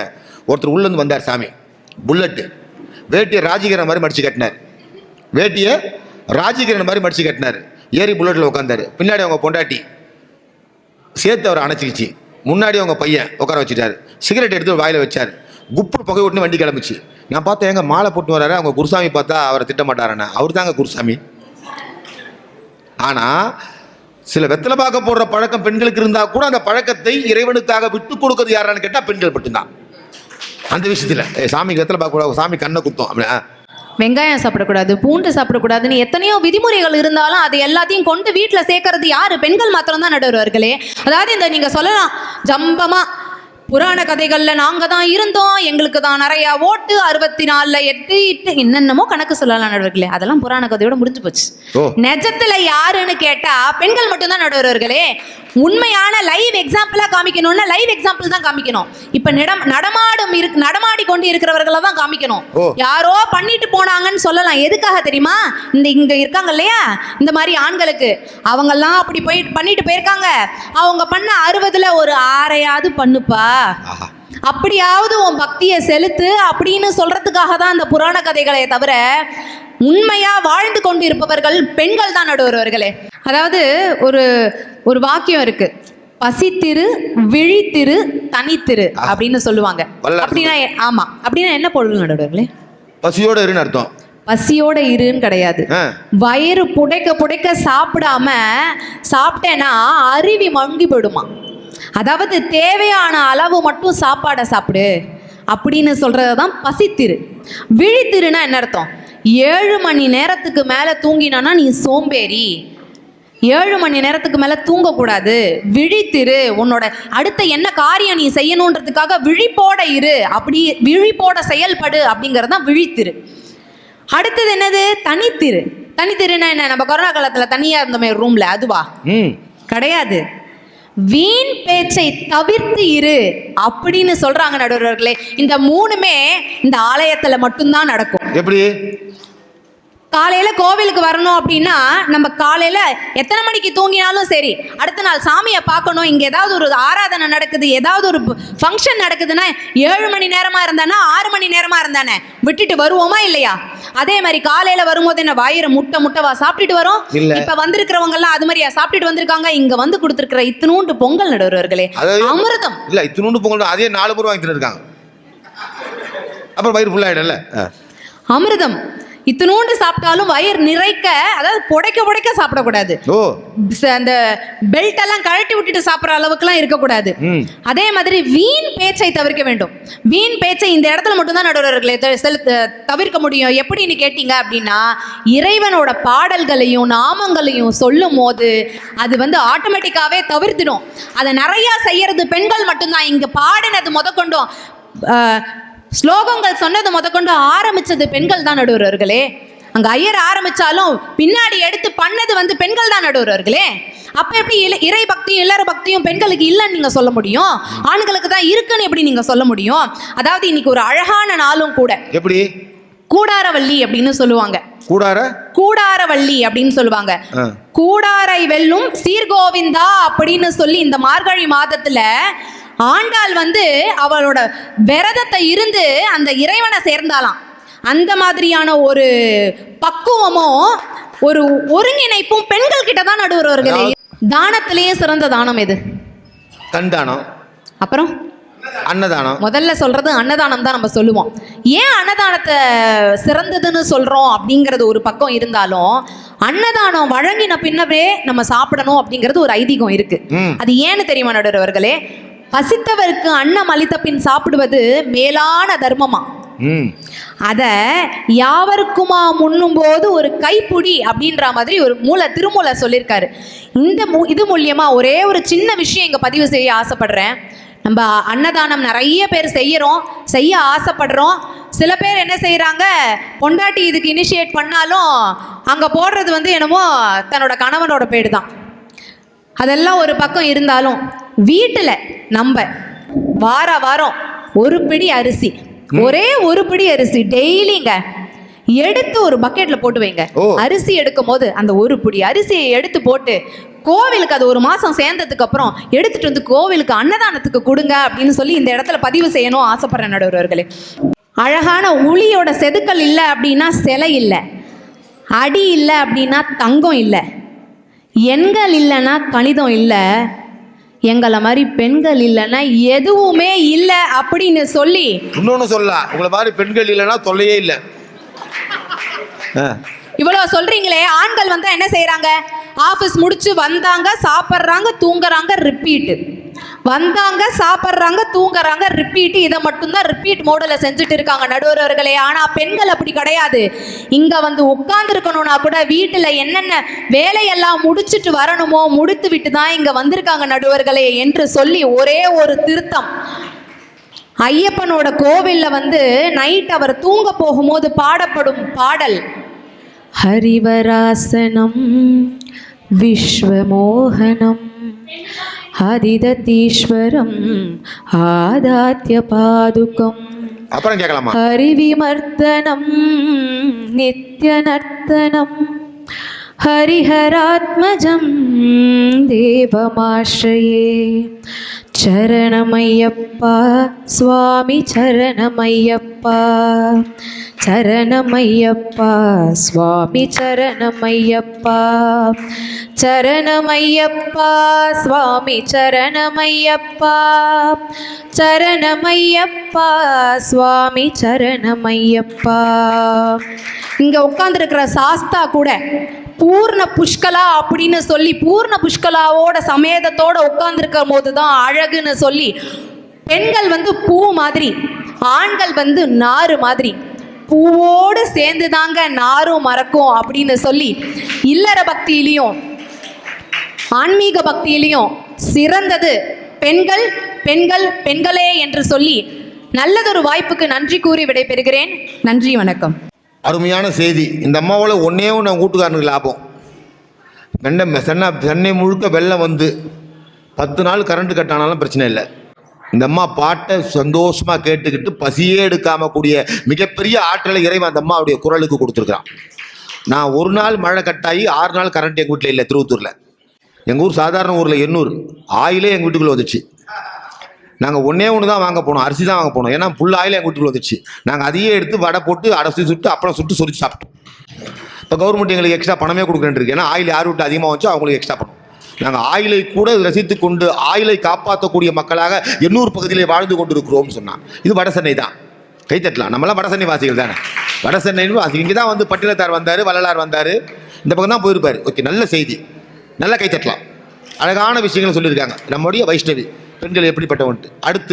அதனால் அடுத்து அருமையான கருத்துக்களை எல்லாம் அள்ளி தெளித்து பெண்களை விட ஆண்கள் தான் இறை பக்தியிலும் இல்லற பக்தியிலும் சிறந்தவர்கள் என்று பேசுவதற்கு சிவபிரகாஷ் அவர்களை ஒரு பலமான கைத்தட்டலோடு வருக வருக என அழைக்கிறேன்.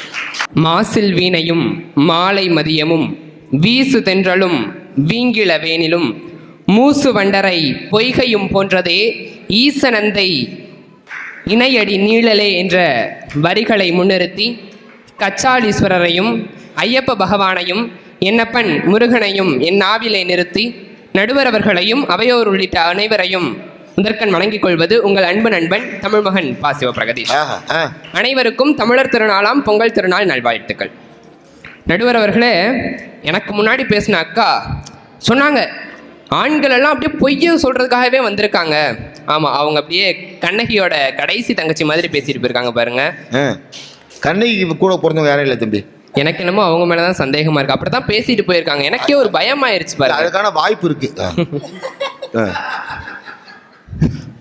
இறைபக்தி இல்லற பக்தி இதுதானே நம்ம பேச்சு. இறைபக்திக்கும் இல்லற பக்திக்கும் பெரிய வித்தியாசம் கிடையாது. பிறவியே வேணான்னு சொன்னா இறைபக்தி, அடுத்து பிறவியே வேணான்னு சொன்னா இறைபக்தி. எத்தனை பிறவி எடுத்தாலும் உங்கூட தான் அப்படின்னு சொன்னா அதான் இல்லற பக்தி. அதுல சிறந்து விளங்குபவர்கள் ஆண்கள் தான். சம்பி சொல்றது கரெக்டு தான். புருஷன் முன்னாடி கோயிலுக்கு போனாங்க, கல்யாண நாளுக்கு 2 பேரும் சாமி கும்பிட்றாங்க. முருகா முருகா ஏதோ சிவன் கும்பிட்டு இருக்காங்க. புருஷன் வந்து கேட்டால் என்னம்மா சாமி கிட்ட வேண்டேன்னா, நீங்கள் என்ன வேண்டீங்கன்னு கேட்டேன். அவள் கேட்டா, நீ என்ன வேண்ட சொல்லு, நான் சொல்கிறேன்னா. இல்லை நீ என்னடி வேண்ட சொல்லுடு அப்படின்னா. உன்னை அவள் சொன்னா 7 ஜென்மத்துக்கு நீங்கள் தான் எனக்கு புருஷனாக இருக்கணும்னு சாமி கிட்ட வேண்டேன் அப்படின்னா. யார் அவ? உன்னை இவ கேட்டா, நீங்கள் என்ன வேண்டீங்கன்னு கேட்டா. இதுதான் 7வது ஜென்மமாக இருக்கணும்னு வேண்டேன். ஏன்னா நமக்கு தான் உண்மை தெரியுமே. திருநாவுக்கரசர் சைவ சமய குறவர்கள்ல திருநாவுக்கரசர் ரொம்பவே போற்ற வேண்டிய ஒரு ஆள். அவரை கல்லுல கட்டி கடல்ல போட்ட பையன் கூட ஒரு இது பாடுறாரு. என்ன தெரியுமா? கற்றுணை பூட்டியோர் கடலினுள் பாய்ச்சினும் நற்றுணையாவது நமச்சிவாயவே அப்படின்னு பாடுறாருங்க. அவர் ஒரு ஆண் தான். அந்த நாவுக்கரசரும் ஞானசம்பந்தரும் ஒரு இடத்துல மீட் பண்றாங்க. ஒரு திருமறைக்காடு அப்படின்ற கோயில்ல மீட் பண்றாங்க. அந்த கோயில் ரொம்ப நாளா அடைச்சே இருக்கு. அதை கதவை திறக்கணும், நம்ம போய் திறந்தா எங்க இடிஞ்சு விழுந்துருமோ அப்படின்ற பயம். அதனால பாட்டால இறைவனையே வர வச்சு திறக்க வைப்போம் அப்படின்னு 2 பேருமே பாடுறாங்க. முதல்ல கதவை திறக்கிறதுக்கு நாவுக்கரசர் பாடுறார். ரொம்ப நேரமா பாடிட்டே இருக்காரு, கதவு திறக்கல. ரொம்ப நேரத்துக்கு கழிச்சு கதவு திறக்குது, பூஜையெல்லாம் முடியுது. அதுக்கப்புறம் ஞான சம்பந்தர் அந்த கதவு மூடுறதுக்காக பாடுறாரு. பாடிட்டு இருக்கும்போது படக்குன்னு மூடிருச்சு கதவு. அப்ப நாவுக்கரசர் கேட்கிறாரு, நீங்க குழந்தையா இருந்தாலும் ஞான சம்பந்தருடைய பாட்டு அவ்வளவு போற்றுதலுக்கு உரியதாக இருக்கு, அதனாலதான் இறைவன் வேமா மூடிட்டாரு கதவை அப்படின்னு. ஞானசம்பந்தர் என்ன தெரியுமா சொல்றாரு, அப்படி இல்லை அப்பரே, நீங்க பாடினது இறைவனுக்கு ரொம்ப பிடிச்சு போச்சு, அதான் இன்னும் பாடு இன்னும் பாடு இன்னும் பாடுன்னு கேட்டுட்டே இருந்தாரு, நான் பண்ணது போதும் அப்படின்றதுனால நிப்பாட்டிட்டாரு. நல்லா கை தட்டலாமே, நல்ல செய்தி இல்லை? ஏன்டா நிப்பாட்டலன்னா, உன் பாட்டுக்கு ஏன்டா கதவு திறக்கலன்னா, ஒரு பாட்டுக்கு கதவு திறந்துட்டா நீ பாட்டை நிப்பாட்டிடுவேன். உன் பாட்டை கேட்க எனக்கு ஆசையா இருக்கு, அதனால தான் நான் கேட்டுக்கிட்டே இருந்தேன்னாரா திருநாவுக்கரசு பாட்டுக்கு. சம்பந்தர் பாட்டுக்கு ஏன்டா போனான்னா, ஒரு பாட்டே போதும், நானே மூடிக்கிறேன் கதுவை அப்படிங்கிற மாதிரி ஒரு பாட்டிலே மூடிட்டேன்னு சம்பந்தர் திருநாவுக்கரசர் சொன்னதா அந்த வேதாரண்யத்தில் இருக்க கோயிலில் வரலாறு இன்னைக்கு பேசப்பட்டிருக்கு. 2 ஆண்கள் இருந்ததுனால இப்படி சுமூகமா முடிஞ்சிருச்சு. இதே 2 பெண்கள் இருந்திருந்தா யோசிச்சு பாருங்களேன். ஆமா, உன் பாட்டு பிடிக்கலையா, அதான் திறக்கல, அது உச்ச நீதிமன்றம் வரைக்கும் போயிருக்கும். ஆமா, நமக்கே ஒரு குற்ற உணர்ச்சியை கொண்டு வந்திருக்க மாட்டாங்க. உச்ச நீதிமன்றம் வரைக்கும் போயிருக்கும். ஆமா, மேல்முறையீடு வரைக்கும் போயிருக்கும். ஆமா ஆமா, சில வக்கீல்களே சில ஜட்ஜிகளே தானாக அந்த வழக்கை எடுத்து வாதாடுவாங்க, அந்த அளவுக்கு போயிருக்கும். அதுலயும் வரிசை இருக்குது இல்லையா, கோயில்ல மட்டும் இல்லைங்க, எங்க பார்த்தாலும் வரிசையில நின்றா ஆண்களோட வரிசை பார்த்தோம்னா பாவமா அப்படி பரிதாபமா இருக்கும். இல்ல, வரிசை இப்ப கவர்மெண்ட் கொண்டாண்டாங்க. எனக்கு டோக்கன்ல கொடுத்தாங்களே 11ஆம் தேதி 12 மணிக்கு வரிசை, கை தட்டல 11ஆம் தேதி 12 மணிக்கு வரிசை, அந்த வரிசையில் இப்போ வாங்கி சார், நான் கரெக்டாக 12 மணிக்கு போனால் வாங்கி வந்துட்டேன், அவ்வளோதான். அதே பெண்களோட வரிசையை பார்த்தோம்னா அப்படியே பரபரப்பா இருக்கும். இப்ப குடும்பமா போயிருக்கும் போது எல்லாரும் ஒன்னா நிக்கிறோம்னு சொன்னா இப்படி இடுப்புல இடிக்கிறது பெண்கள் ஆண்களை, எங்க வேம போங்க வேம போங்க வேம போங்க, நம்ம தான் போய் முதல்ல பார்க்கணும் அப்படின்னு. ஐயப்பன் கோயில நம்ம எல்லாருக்குமே தெரியும், பெண்கள் பெரும்பாலும் போறது கிடையாது, இந்த வயசு பெண்கள்லாம் போறது கிடையாது. நல்ல வேலை போகல, ஒருவேளை அங்கேயும் பெண்கள் போனாங்கன்னு என்ன தெரியுமா பண்ணுவாங்க, இப்ப ஆண்கள் மட்டும் போறதுனால எவ்வளவு நேரமானாலும் பரவாயில்ல, அந்த இருமுடியை சுமந்து அந்த ஐயனை பார்ப்பதற்காக இங்கிருந்து போறாங்க. அதே பெண்களும் சேர்ந்து போயிருந்தாங்கன்னா அந்த 18 படியான பார்க்கறதுக்குள்ள இடின்னு இடிச்சு இடுப்பு வீங்கி போயிருங்க. நடுவர் அவர்களே, நீங்க உங்களுடைய மனைவி எங்கேயாவது அறிமுகப்படுத்துறாங்க அப்படின்னா என்ன சொல்லுவாங்க? தமிழ்நெஞ்சன் ஒய்ஃப்னு அறிமுகப்படுத்துவாங்க. மிஸ்ஸஸ் தமிழ்நெஞ்சன். எங்களுக்கெல்லாம் கல்யாணம் ஆகும்ல, இன்னும் கொஞ்ச நாள் கழிச்சு எனக்கும் லொகேஷன் அனுப்புலாம், எல்லாருக்கும் அப்படியே தனித்தனியா கல்யாணம் ஆகும்ல. இல்ல, உங்களுக்கு தனித்தனியா கல்யாணம் ஆகும். தனித்தனியா கல்யாணம் ஆகும். எனக்கு லோகேஷுக்கு கல்யாணம் ஆகும் சொல்லிட்டாங்க. ஆமா, எனக்கு கல்யாணம் ஆச்சுன்னா என்னோட மனைவியை மிஸ்ஸஸ் சிவபிரகதீஷ் அப்படின்னுவாங்க. லொகேஷனுக்கு கல்யாணம் போறோம், மிஸ்ஸஸ் லோகேஷ் அப்படின்னு அறிமுகப்படுத்தி வைப்பாங்க. ஏன் தெரியுமா? இறை பக்திலையும் சரி இல்லற பக்திலையும் சரி நாங்க தான் சிறந்து விளங்குறோம், அதனாலதான் எங்களை வச்சு அவங்கள அறிமுகப்படுத்துறாங்க நடுவர் அவர்களே. ஆனா கல்யாணம் ஆகிறதுக்கு முன்னாடி உங்களுக்கு ஒருத்தரும் பத்திரிக்கை கொடுக்க மாட்டான்.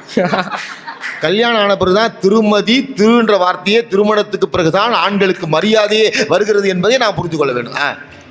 நடுவர் அவர்களே, ஒரு ஆண் என்ன பண்றான், கடுந்தவம் இருக்கிறான் இந்த கலியுகத்துல, ஆண்டவனை நோக்கி கடுந்தவம் இருக்கிறான். இவனோட தவத்தை பார்த்துட்டு கடவுளே இறங்கி வர்றாரு.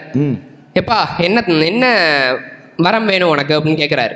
உடனே சொல்கிறான், எனக்கு இந்தியாவிலேருந்து அமெரிக்கா வரைக்கும் சாலை போடணும் அப்படின்னு.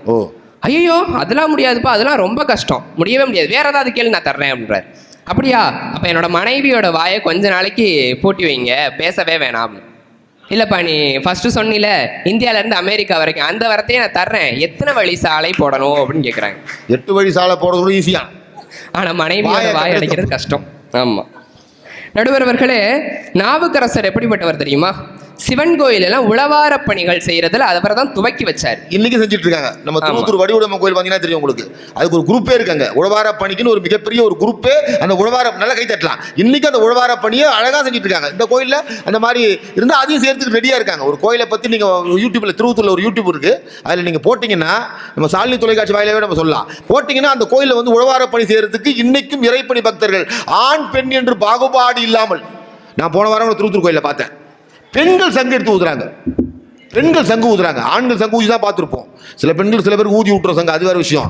இது அந்த சங்கு இல்லை, சிவபெருமானுக்காக ஊதுகின்ற சங்கை பெண்கள் ஊதுவதை பார்த்துருக்கிறேன். ஒரு 80 வயசு கிழவி ஊது சங்கு, எப்படி மூச்சை கொடுத்தா இறைவன் இதில் கை தட்டலாமே. 80 வயசு கிழவி அந்த சங்கு எடுத்து ஊதுச்சு, அந்த அளவுக்கு ஆற்றலை கொடுத்துருக்காங்கன்னா அதுக்கு காரணம் என்னன்னா இறைபக்தி அதிகமாக இருக்கு.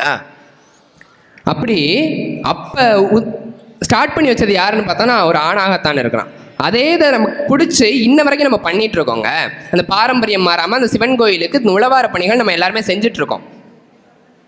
ஆனால் இப்போ பெண்கள் எப்படி தெரியுமா, பாரம்பரியத்தை மறந்து நம்ம வீட்டில் ஏதாவது ஒரு விசேஷம்னு சொன்னால் நம்ம வீட்டிலையே ஸ்வீட்ஸ் எல்லாம் பண்ணி அந்த இனிப்பு பண்டங்கள் எல்லாம் பண்ணி கடவுளுக்கு நம்ம வைப்போம்.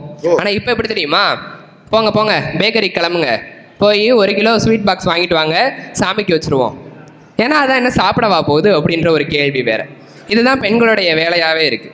நடுவர் அவர்களே, எங்க அண்ணியை பத்தி சொன்னேன்ல, அவங்க வந்து நிறைய வகையில் ரசம் வைப்பாங்க.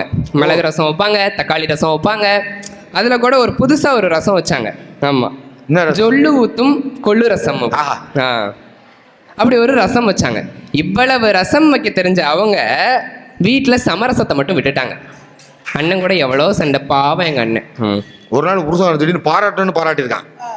ரசம் பிரமாதம், கல்யாணம் ஆகி 19 வருஷம் ஆகுது, இந்த மாதிரி ரசத்தை நான் சாப்பிட்டதே இல்லைன்னு இருக்கான். அவள் வந்தது பாருங்க கோவம், அவளுக்கு பயங்கர கோவம் வந்துடுச்சு. ஏண்டா மூதேவி, இன்னைக்கு தான் பக்கத்து வீட்டுக்காரிட்ட ரசம் கொஞ்சம் வாழ்ந்து வச்சா அன்னைக்கு ரசம் எல்லாம் இருக்கேன்றா. அவன் என்ன பண்ணுவான், அவன் வெறுத்து போயிட்டான் வாழ்க்கையை. அவன் எப்படியாவது சமாளிக்கலான்னு பார்த்தாலும் பாருங்க என்ன ஆகுது அப்படின்னு. இப்படி சொல்லி முடிக்கிறேன் நடுவர் அவர்களே. வாழ்க்கையில தியாகம் பண்ணாங்க அப்படின்னா அது பெண்கள். வாழ்க்கையில தியாகம் பண்ணாங்கன்னா பெண்கள். வாழ்க்கையவே தியாகம் பண்ணாங்கன்னா அவங்க தான் ஆண்கள்.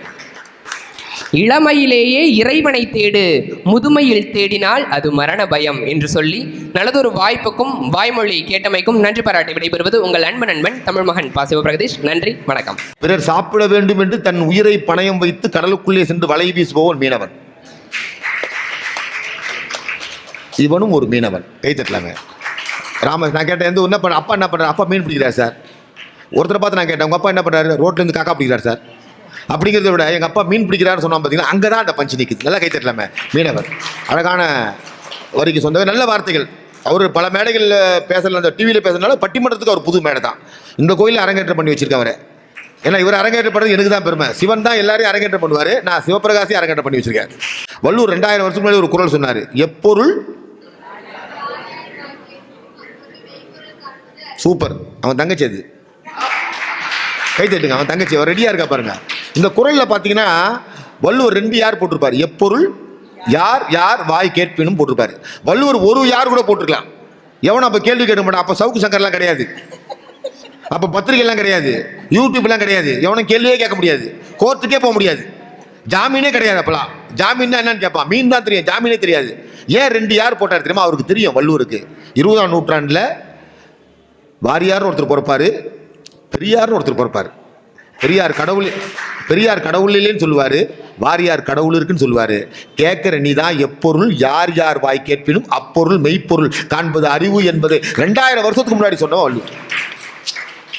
2 பகுதி இருக்கு சார் சொன்னார். நான் பிள்ளை பேசும்போது கச்சாளி சில குருக்கள் சொன்னார், இருக்கிற பக்திகள்லேயே கொடூர பக்தி கண்ணப்பன் தான். அவன் தான் ஒரு வாரத்தில் சாமியை பார்த்துறான். எனக்கு கூட ஒருத்தர் சொன்னார், பொய்யாமையான்னு தெரியல, செவி வழி செய்தி தான். துவார பாலகர்கள்னு கோயிலில் இருக்கும் 2, துவார பாலகர் துவார பாலகின்னு இருக்கும். இவங்க கேட்டாங்களா 2 பேர் போயிட்டு, சாமி உடனே பார்க்கணும்னா என்ன பண்ணும்? சாமி உடனே பார்க்கணும்னா நிறைய தவம் இருக்கணும், ரொம்ப கஷ்டம் கொடுப்பாரு, ரொம்ப கொடுமை கொடுத்துவார். நம்ம 1000 ரூபாய் கியூவில் கூட நீ 12 மணி நேரம் நிற்கணும். அப்புறம் போனால் சக்கரை இல்லைன்றான், நாளைக்கு வாங்குவான். அப்புறம் பச்சரிசி இல்லைன்றான், நாளைக்கு வாங்குவான். நல்ல கரும்பு நாளைக்கு தான் வருதுன்னுவான். இவ்வளோ கஷ்டத்தை கொடுப்பார் கடவுள். அப்போ கடவுளை எப்போ சீக்கிரம் அடையிறதுன்னு கேட்டால், கடவுளை எதிர்த்தா உடனே அடைஞ்சிடலான்னா.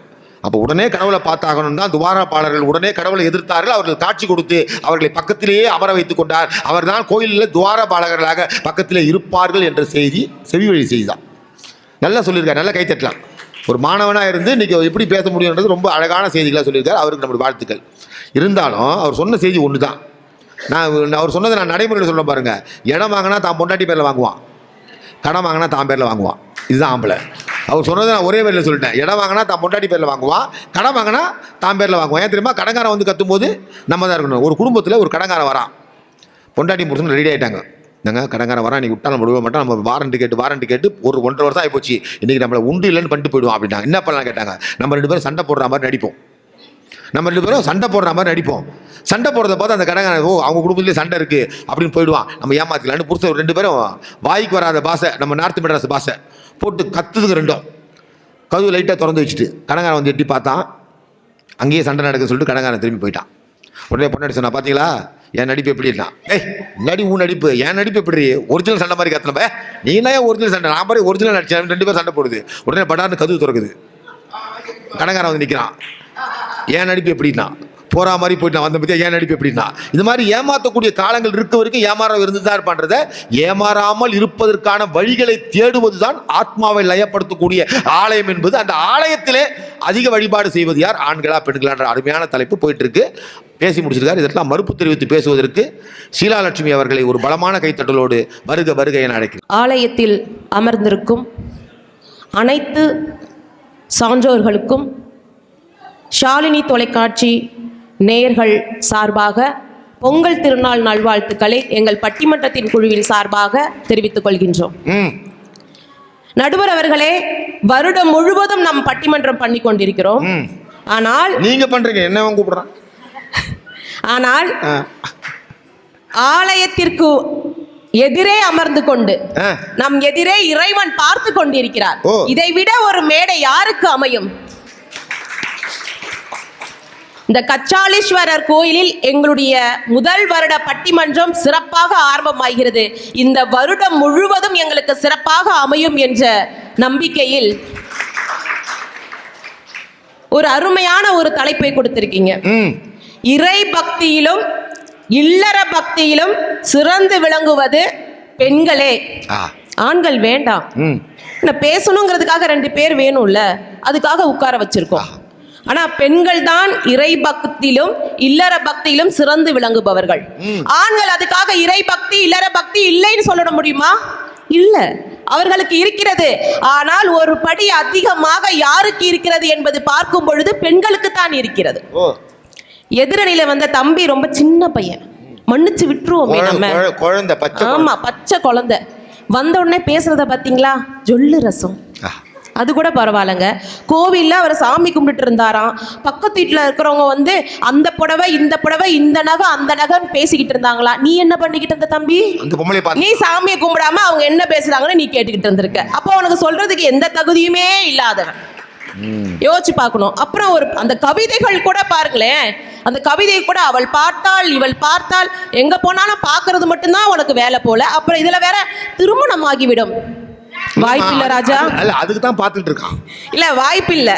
இந்த பட்டிமன்றம் ஷாலினி தொலைக்காட்சியில் ஒளிபரப்பு பிறகு அப்படி ஒரு சம்பவம் உன் வாழ்க்கையில் நடைபெறுவதற்கு வாய்ப்பில்லை. எங்க பெண்களை பற்றி முழுவதுமாக திட்டி தீர்த்து விட்டு அமர்ந்து விட்டு திருமணம் ஆகணுமா? எதவனா நான் பொறுத்துப்பேன்.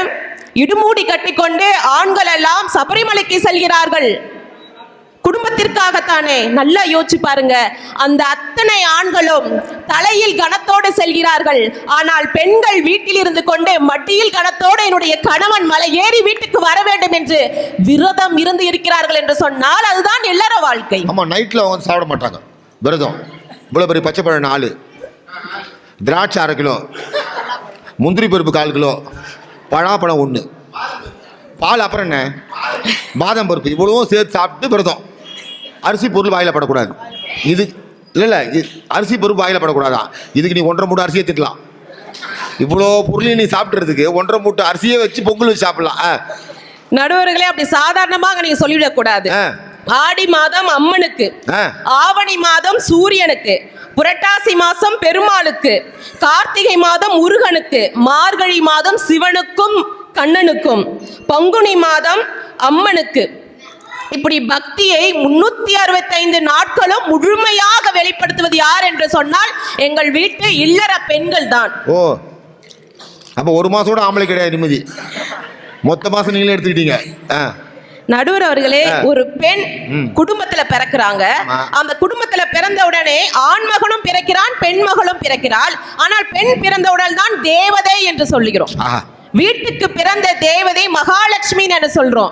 எங்க பிறந்ததிலிருந்து வளர்ந்த வரைக்கும், இன்னொரு இடத்துல கட்டி கொடுக்கிற வரைக்கும் அந்த பெண் அந்த வீட்டில் அனைத்து உரிமையும் ஏற்றுக்கொண்டு எல்லாவற்றையும் தாங்கிக் கொண்ட ஒரு பெண்ணாக இருப்பாள். அப்படி ஒரு குடும்பத்துல பிறக்கிற பெண் வந்து தன்னுடைய குடும்பம், என்னுடைய வீடு, என்னுடைய நாற்காலி, என்னுடைய வாசல், என்னுடைய கோலம்னு ஒவ்வொன்றத்தையும் ரசிச்சு ரசிச்சு அந்த குடும்பத்துக்காக இருந்திருப்பாங்க. ஆனால் திருமணம் ஆகிறதுக்கான வயது வரும் பொழுது உடனே இன்னொரு வீட்டுக்கு உடனடியாக இதுதான் உன்னுடைய வீடு என்று அனுப்பி வச்சிருவாங்க. ஆனா அங்கேயும் போய் இதுதான் என்னுடைய வீடு, இதுதான் என்னுடைய கணவர், இதுதான் என்னுடைய மாமனார் மாமியார் என்று தன்னை முழுவதுமாக மாற்றிக்கொண்டு 2 வீட்டுக்கும் இல்லற பக்தியோடு இருக்கிறாள் என்று சொன்னால் அது பெண்ணாக மட்டும்தான் இருக்க முடியும். முந்தானத்து டிவி பார்க்கல அந்த பொண்ணு. என்னாச்சு? கோர்ட்ல கேஸ் நடக்குது, குழந்தை அவங்ககிட்ட போயிடுன்னு ஒரு பொம்பளை பண்ணி டிவி ஃபுல்லா ஓடிட்டு இருக்கு. அவர் பார்த்துருக்காரு, மேசுக்கார், கை தட்டுங்க ஒரு முறை. ஆமா. அதாவது குடும்பம் என்றால் என்ன சொல்லுவாங்க? குடு இன்பம். குடு இன்பம். அந்த இன்பத்தை பரிமாறிக்கொள்வது தானே குடும்பம். அப்புறம் இவங்க வந்து சொன்னாங்க, அண்ணனை வந்து ரொம்ப கஷ்டப்படுத்துறாங்க எங்க அண்ணி, பாவம். நல்லா தெரிஞ்சுக்குங்க, இன்று நம்முடைய கலாச்சாரத்தின்படி தனி குடுத்தனமோ கூட்டு குடுப்பனமோ அந்த குடும்பம் குடும்பமாக இருக்கிறது என்று சொன்னால் ஒரு பெண் நினைத்தால் மட்டும் தாங்க முடியும். ஒரு ஆண்மகன் ஒரு வீட்டுக்குள்ள போனா மாமியார் கிட்ட பேச மாட்டாரு, மாமனார் கிட்ட பேச மாட்டாரு, யாருக்கிட்டையுமே பேச மாட்டாரு, கம்பீரமா வீட்டுக்குள்ள போய் உட்கார்ந்துருவாரு. ஆனா அந்த மருமக அப்படி இல்லைங்க. பிடிச்சிருக்கோ பிடிக்கலையோ யாரா இருந்தாலும் சிரிச்ச முகத்தோட, திட்டி இருந்தாலும் வாங்க உட்காருங்கன்னு சொல்லி அந்த இல்லற வாழ்க்கையை ஒரு சிறந்த வாழ்க்கையாக அமைக்கிறாள் என்று சொன்னால் அது பெண்ணாகத்தான் இருக்க முடியும். எந்த குடும்பத்தில் நடக்குதுமா? இல்ல, நல்ல குடும்பங்கள் எல்லாம் இப்படித்தான் இருந்து நல்ல குடும்பத்தில் நான் பார்த்தது இல்லை. என் கூட்டு பக்கத்துல நான் பார்த்தது இல்லை. சரி, இவ்வளவு பேசுறீங்களா? அவங்களும் பார்த்தது இல்லையா? அந்த மாதிரி சொல்றாங்க. ஓ, வாங்க வாங்க காட்டுறேன்னு சொல்றாங்க. கை தட்டுக்கு போற அவங்களுக்கு எவ்வளவு தைரியமான ஒரு பெண்மணி பாருங்க. இவங்க தாங்க உண்மையிலேயே சிங்கப்பெண்ணு.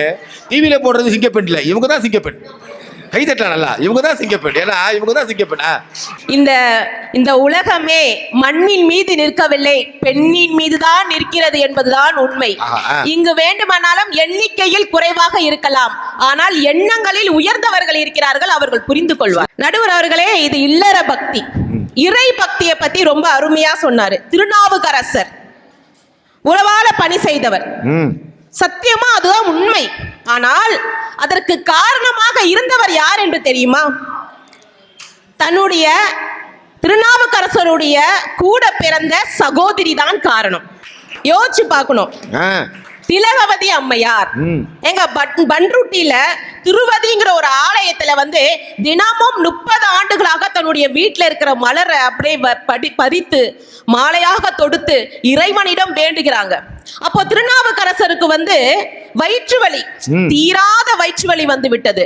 அப்போ வந்து திலகவதி அம்மையார் வந்து சொல்றாங்க, தம்பி உனக்கு தீராத வயிற்று வலி வந்திருக்குல்ல, நான் சொல்ற ஆலயத்துல வந்து அவரை நீ தரிசனம் செய்தேனா நிச்சயமாக உனக்கு இந்த வயிற்று வலி நின்றுவிடும் சொன்ன உடனே அந்த ஆலயத்துக்கு சென்று உளவாரம் தொண்டு செய்பவர் வந்து தூற்றுவராயினும் பாடி முடித்தார் திருநாவுக்கரசர்.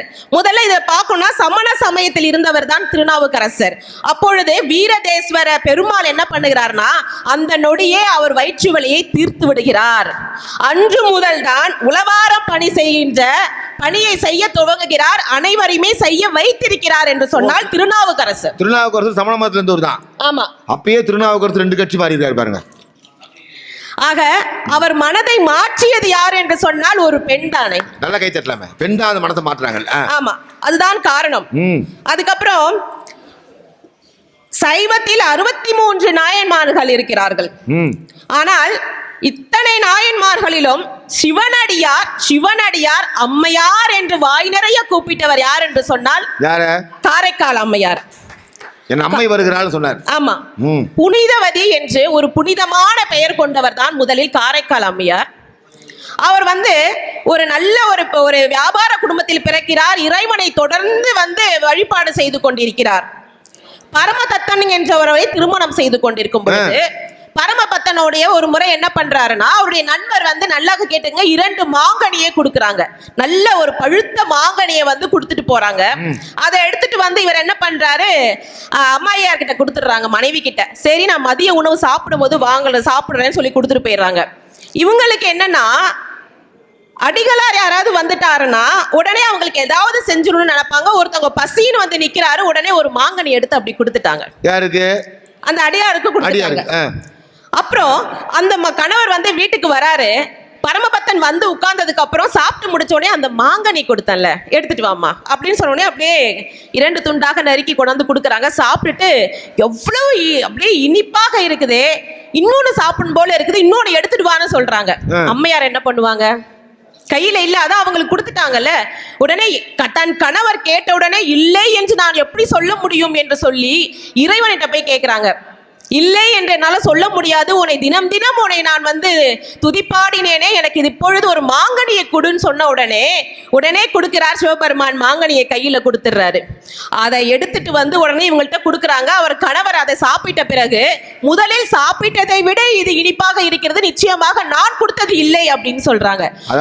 அந்த மாம்பழம் கிருஷ்ணகிரியில வாங்கினது, இது சேலத்துல வாங்கினது. உடனே புனிதவதி அம்மையார் சொல்றாங்க, ஆமாங்க, நான் வந்து ஒரு மாம்பழத்தை இந்த மாதிரி அவருக்கு கொடுத்துட்டேன், பசின்னு வந்தாங்க, இது இறைவன் எனக்கு கொடுத்ததுன்னு சொன்ன உடனே, இறைவனை உனக்கு எப்படி கொடுக்க முடியும், எங்க மறுபடியும் இன்னொன்னு வாங்கிட்டு வான்னு சொன்ன உடனே மறுபடியும் போய் கேட்கிறாங்க, உன்னை சோதிப்பதற்காக இந்த சோதனை வந்து விட்டது, இப்பொழுது நீ கொடுத்தாக வேண்டும் என கேட்ட உடனே இறைவன் கொடுக்கிறார். அதை மறைவில் நின்று பரமபத்தன் பார்த்து கொண்டிருக்கிறார். ஆக ஒரு சாதாரண ஒரு பெண்ணை நான் திருமணம் செய்திருக்கிறேன் என்று நினைத்தேன், இறையருள் புரிந்த உன்னை திருமணம் செய்திருக்கிறேனே, நிச்சயமாக உன்னுடன் வாழ முடியாது என்று சென்று விடுகிறார் அந்த ஊரை விட்டு. அதன் பிறகு அவர் என்ன செய்கிறார், அம்மையார் அவர்கள், என்னுடைய கணவன் பார்க்க வேண்டும் என்பதற்காகத்தான் இந்த உடல் இருக்கிறது, இந்த அழகு இருக்கிறது, எல்லாம் இருக்கிறது, அவரே இல்லை என்று ஆன பிறகு எனக்கு இது வேண்டாம் என்று இறைவனிடம் சென்று தன்னுடைய எலும்பு கூடாக மாற்றிவிடு என்று சொல்லி, திருவண்ணாமலையோட சிவலிங்கம் கூட 1 மீட்டருக்கு தூரத்தில் இருக்குங்க. ஆனால் இவர் சென்ற கைலாயத்திற்கு செல்லக்கூடிய அந்த ஒரு மலை என்பது 1 அடிக்கு அதிகமாக இருந்ததினால் தலை கீழாக நடந்து நடந்து செல்லும் பொழுதுதான் பார்வதி கேட்கிறார், யார் அவர் என்று. அப்பொழுது சிவனடியார் சொல்கிறார், அவர் என்னுடைய அம்மையார் என்று சொல்லுகிறார். என்று சொன்னால் உலகத்திற்கே சிவனாக அப்பனாக இருக்கக்கூடியவர் ஒருவரை அம்மையார் என்று சொல்லியிருக்கிறார் என்று சொன்னால் அதுதான் உண்மையான பக்தி. இதை யாராலும் மறுக்க முடியாது. ஆகவே நடுவர்களை ஒன்றை குறித்துக் கொள்கின்றேன். கள்ளக்குறிச்சி மாவட்டம் திருக்கோவிலூரில் திருநாட்டு ஸ்தலத்தில் வந்து ஒரு விநாயக பெருமாள் இருப்பார். பெருவிநாயகர் என்று அவர் கணபதி என்று சொல்லுவாங்க. அதுக்கு காரணம் என்ன என்று சொன்னால், ஔவையார், அதாவது ஔவையார் என்று சொன்ன உடனே நாம நினைத்துக் கொள்வது வந்து ஆத்திச்சூடி பாடின ஔவையார் என்று. நன்றாக புரிந்து கொள்ளுங்கள், புலவர்கள் அம்மையார்கள் அனைவருமே ஔவையார் என்றுதான் நம்ம குறிப்பிடுவோம். ஒரு 5 வகையான அம்மையார்கள் இருக்கின்றார்கள் இலக்கியத்திலே. அப்போ அந்த அம்மையார் வந்து கணபதியை தினம் தினம் தினம் தொழுது கொண்டிருப்பார். அப்பொழுது வந்து சுந்தரமூர்த்தியாரும் சேரமா நாயனாரும் வந்து யானையிலே பறந்து கொண்டிருக்கிறார்கள். கைலாயத்திற்கு சாமி கும்பிடணும், இறைவனை பார்க்கணும், சிவனை பார்க்கணும்னு நினைச்சு அவங்க போய்கிட்டு இருக்காங்க. ஔவையாருக்கு ஒரே ஆசை வந்துருச்சு. கணபதி கிட்ட கேட்கிறாங்க, தினம் உன்னை நான் சாமி கும்பிட்டு வழிபட்டு இருக்கேனே, எனக்கு முன்னாடி அவங்க பார்க்க போறாங்களே, நானும் இன்னைக்கு பார்க்கணும்னு சொல்லிட்டு வேகமா அவங்க பூஜை பண்ணியிருக்காங்க. அப்ப கணபதி சொல்லியிருக்காங்க, இறைவனை வேண்டும் பொழுது நீ அமைதியாக நிதானமாக வேண்ட வேண்டும் அம்மையாரே என்று சொல்லியிருக்காங்க. பொதுவா நம்மளும் வந்தாலும் நாடகம் போட போறாங்க, வீட்டுக்கு போய் சோறாக்கணும், பொரியல் பண்ணிட்டு வந்துடணும், என் பிள்ளைய டியூஷனுக்கு கூட்டு போகணும்னு அவசரமாக தயவு செய்து இறைவனை வழிபடாதீர்கள். அது நிச்சயமாக ஒரு பலனும் தராது. அந்த இடத்திலே அந்த கணபதி சொன்ன உடனே அந்த ஔவையார் என்ன பண்றாங்கன்னா, சரின்னு சொல்லிட்டு வழிபாடு செய்து கொண்டிருக்கிறார். அந்த நேரத்தில் இவங்க 2 பேருமே கைலாசத்தை பார்ப்பதற்கு முன் இந்த கணபதி என்ன பண்ணுகிறார்னா, தன்னுடைய துதி கையால் ஔவையாரை தூக்கி கொண்டு சிவனை வழிபட செய்துவிட்டு இறக்கி இருக்கிறார். அதனால்தான் பெருவிநாயக கணபதி என்று அந்த கணபதி இன்றும் திருக்கோவிலிலே கொண்டாடப்படுகிறது. ஆக ஒரு பெண் நினைத்தால் இறைவனுடைய மனதை கூட இறங்க வைக்க முடியும் என்பதுதான் உண்மை. ஆக இல்லற வாழ்க்கையிலும் இறை பக்தியிலும் சிறந்து விளங்குவர்கள் பெண்கள் மட்டுமே என்று கூறி விடைபெறுகிறேன். நன்றி, வணக்கம். 2 செய்தி. இன்னும் ஒரு பேச்சாளர் இருக்கான். நம்ம சொன்ன நேரத்தோட ஒரு 5 நிமிஷம் தான் கூட போவோம். மகா சிவராத்திரிக்கு நாங்கள் இங்கே பட்டிமன்றம் பண்ணுவோம். 9 மணிக்கு ஆரம்பித்து ஒரு 11 வரைக்கும் நாங்கள் பட்டிமன்றம் பண்ணுவோம். அப்போ வந்து இருக்க கூட்டம் வேறு, இப்போ இருக்க கூட்டம் வேறு. என்ன காரணம்னா, அவங்க வந்து 7-8 கோயிலை பார்த்துட்டு வருவாங்க. ஆனால் இப்போது இந்த பட்டிமன்றத்தை முழுசாக கேட்டு தான் போகணும் அப்படிங்கிற முடிவோடு உட்காந்துருக்கீங்க. எனக்கு தெரியுது. உங்களை எந்திரிச்சு போக நான் விட மாட்டேன். இந்த கோயிலுக்கு போகும்போது பிள்ளையார் பிடிக்க குரங்கா போச்சுன்னு ஒரு பழமொழி கேள்விப்பட்டிருக்கீங்களா? பிள்ளையார் பிடிக்க குரங்கா போச்சுன்னு ஒரு பழமொழி. பிள்ளையார் பிடிக்கும்போது எப்படி குரங்கா போவோம்? பிள்ளையார் யானை மாதிரி இருப்பார். பிள்ளையார் பிடிக்க போனால் எப்படி அது யானை மாதிரி தான் வரும், இல்லை வேறு மாதிரி துந்திக்கையை பின்பக்கம் திருப்பி போடுற மாதிரி வரும். குரங்கா போவாது. அது பிள்ளையார் பிடிக்க குரங்கா போனதுன்னு பழமொழி இல்லை. ஒரு கோயிலுக்கு போகின்றவர்கள் முதலிலே பிள்ளையாரை வணங்க வேண்டும். பிள்ளையாரில் தொடங்கி அப்படி சுற்றி வரணும். இடப்பக்கமாக போயிட்டு வடப்பக்கமாக வரணும். இடது பக்கமாக போய் வரும்போது அங்கே ஆஞ்சநேயர் இருப்பார். ஆஞ்சநேயர் குரங்கு ரூபத்தில் தான் இருப்பார். பிள்ளையாரில் தொடங்கி அனுமானில் முடிக்க வேண்டும் என்பது தான் அந்த பழமொழி. இதை நம்மளாம் பண்ணிட்டான். பிள்ளையார் பிடிக்க குரங்கா போச்சுன்னா கோயிலில் இடதுபுறமாக இருந்து வலதுபுறமாக சுற்றி வரணும். அதான் பிரகாரம் சுற்றுறது. ஒரு கோயிலில் பார்த்தீங்கன்னா ஒரு மரத்தடியில் இடதுபுறமாக இருந்து வலதுபுறமாக எல்லா கூட்டமும் சுற்றுது.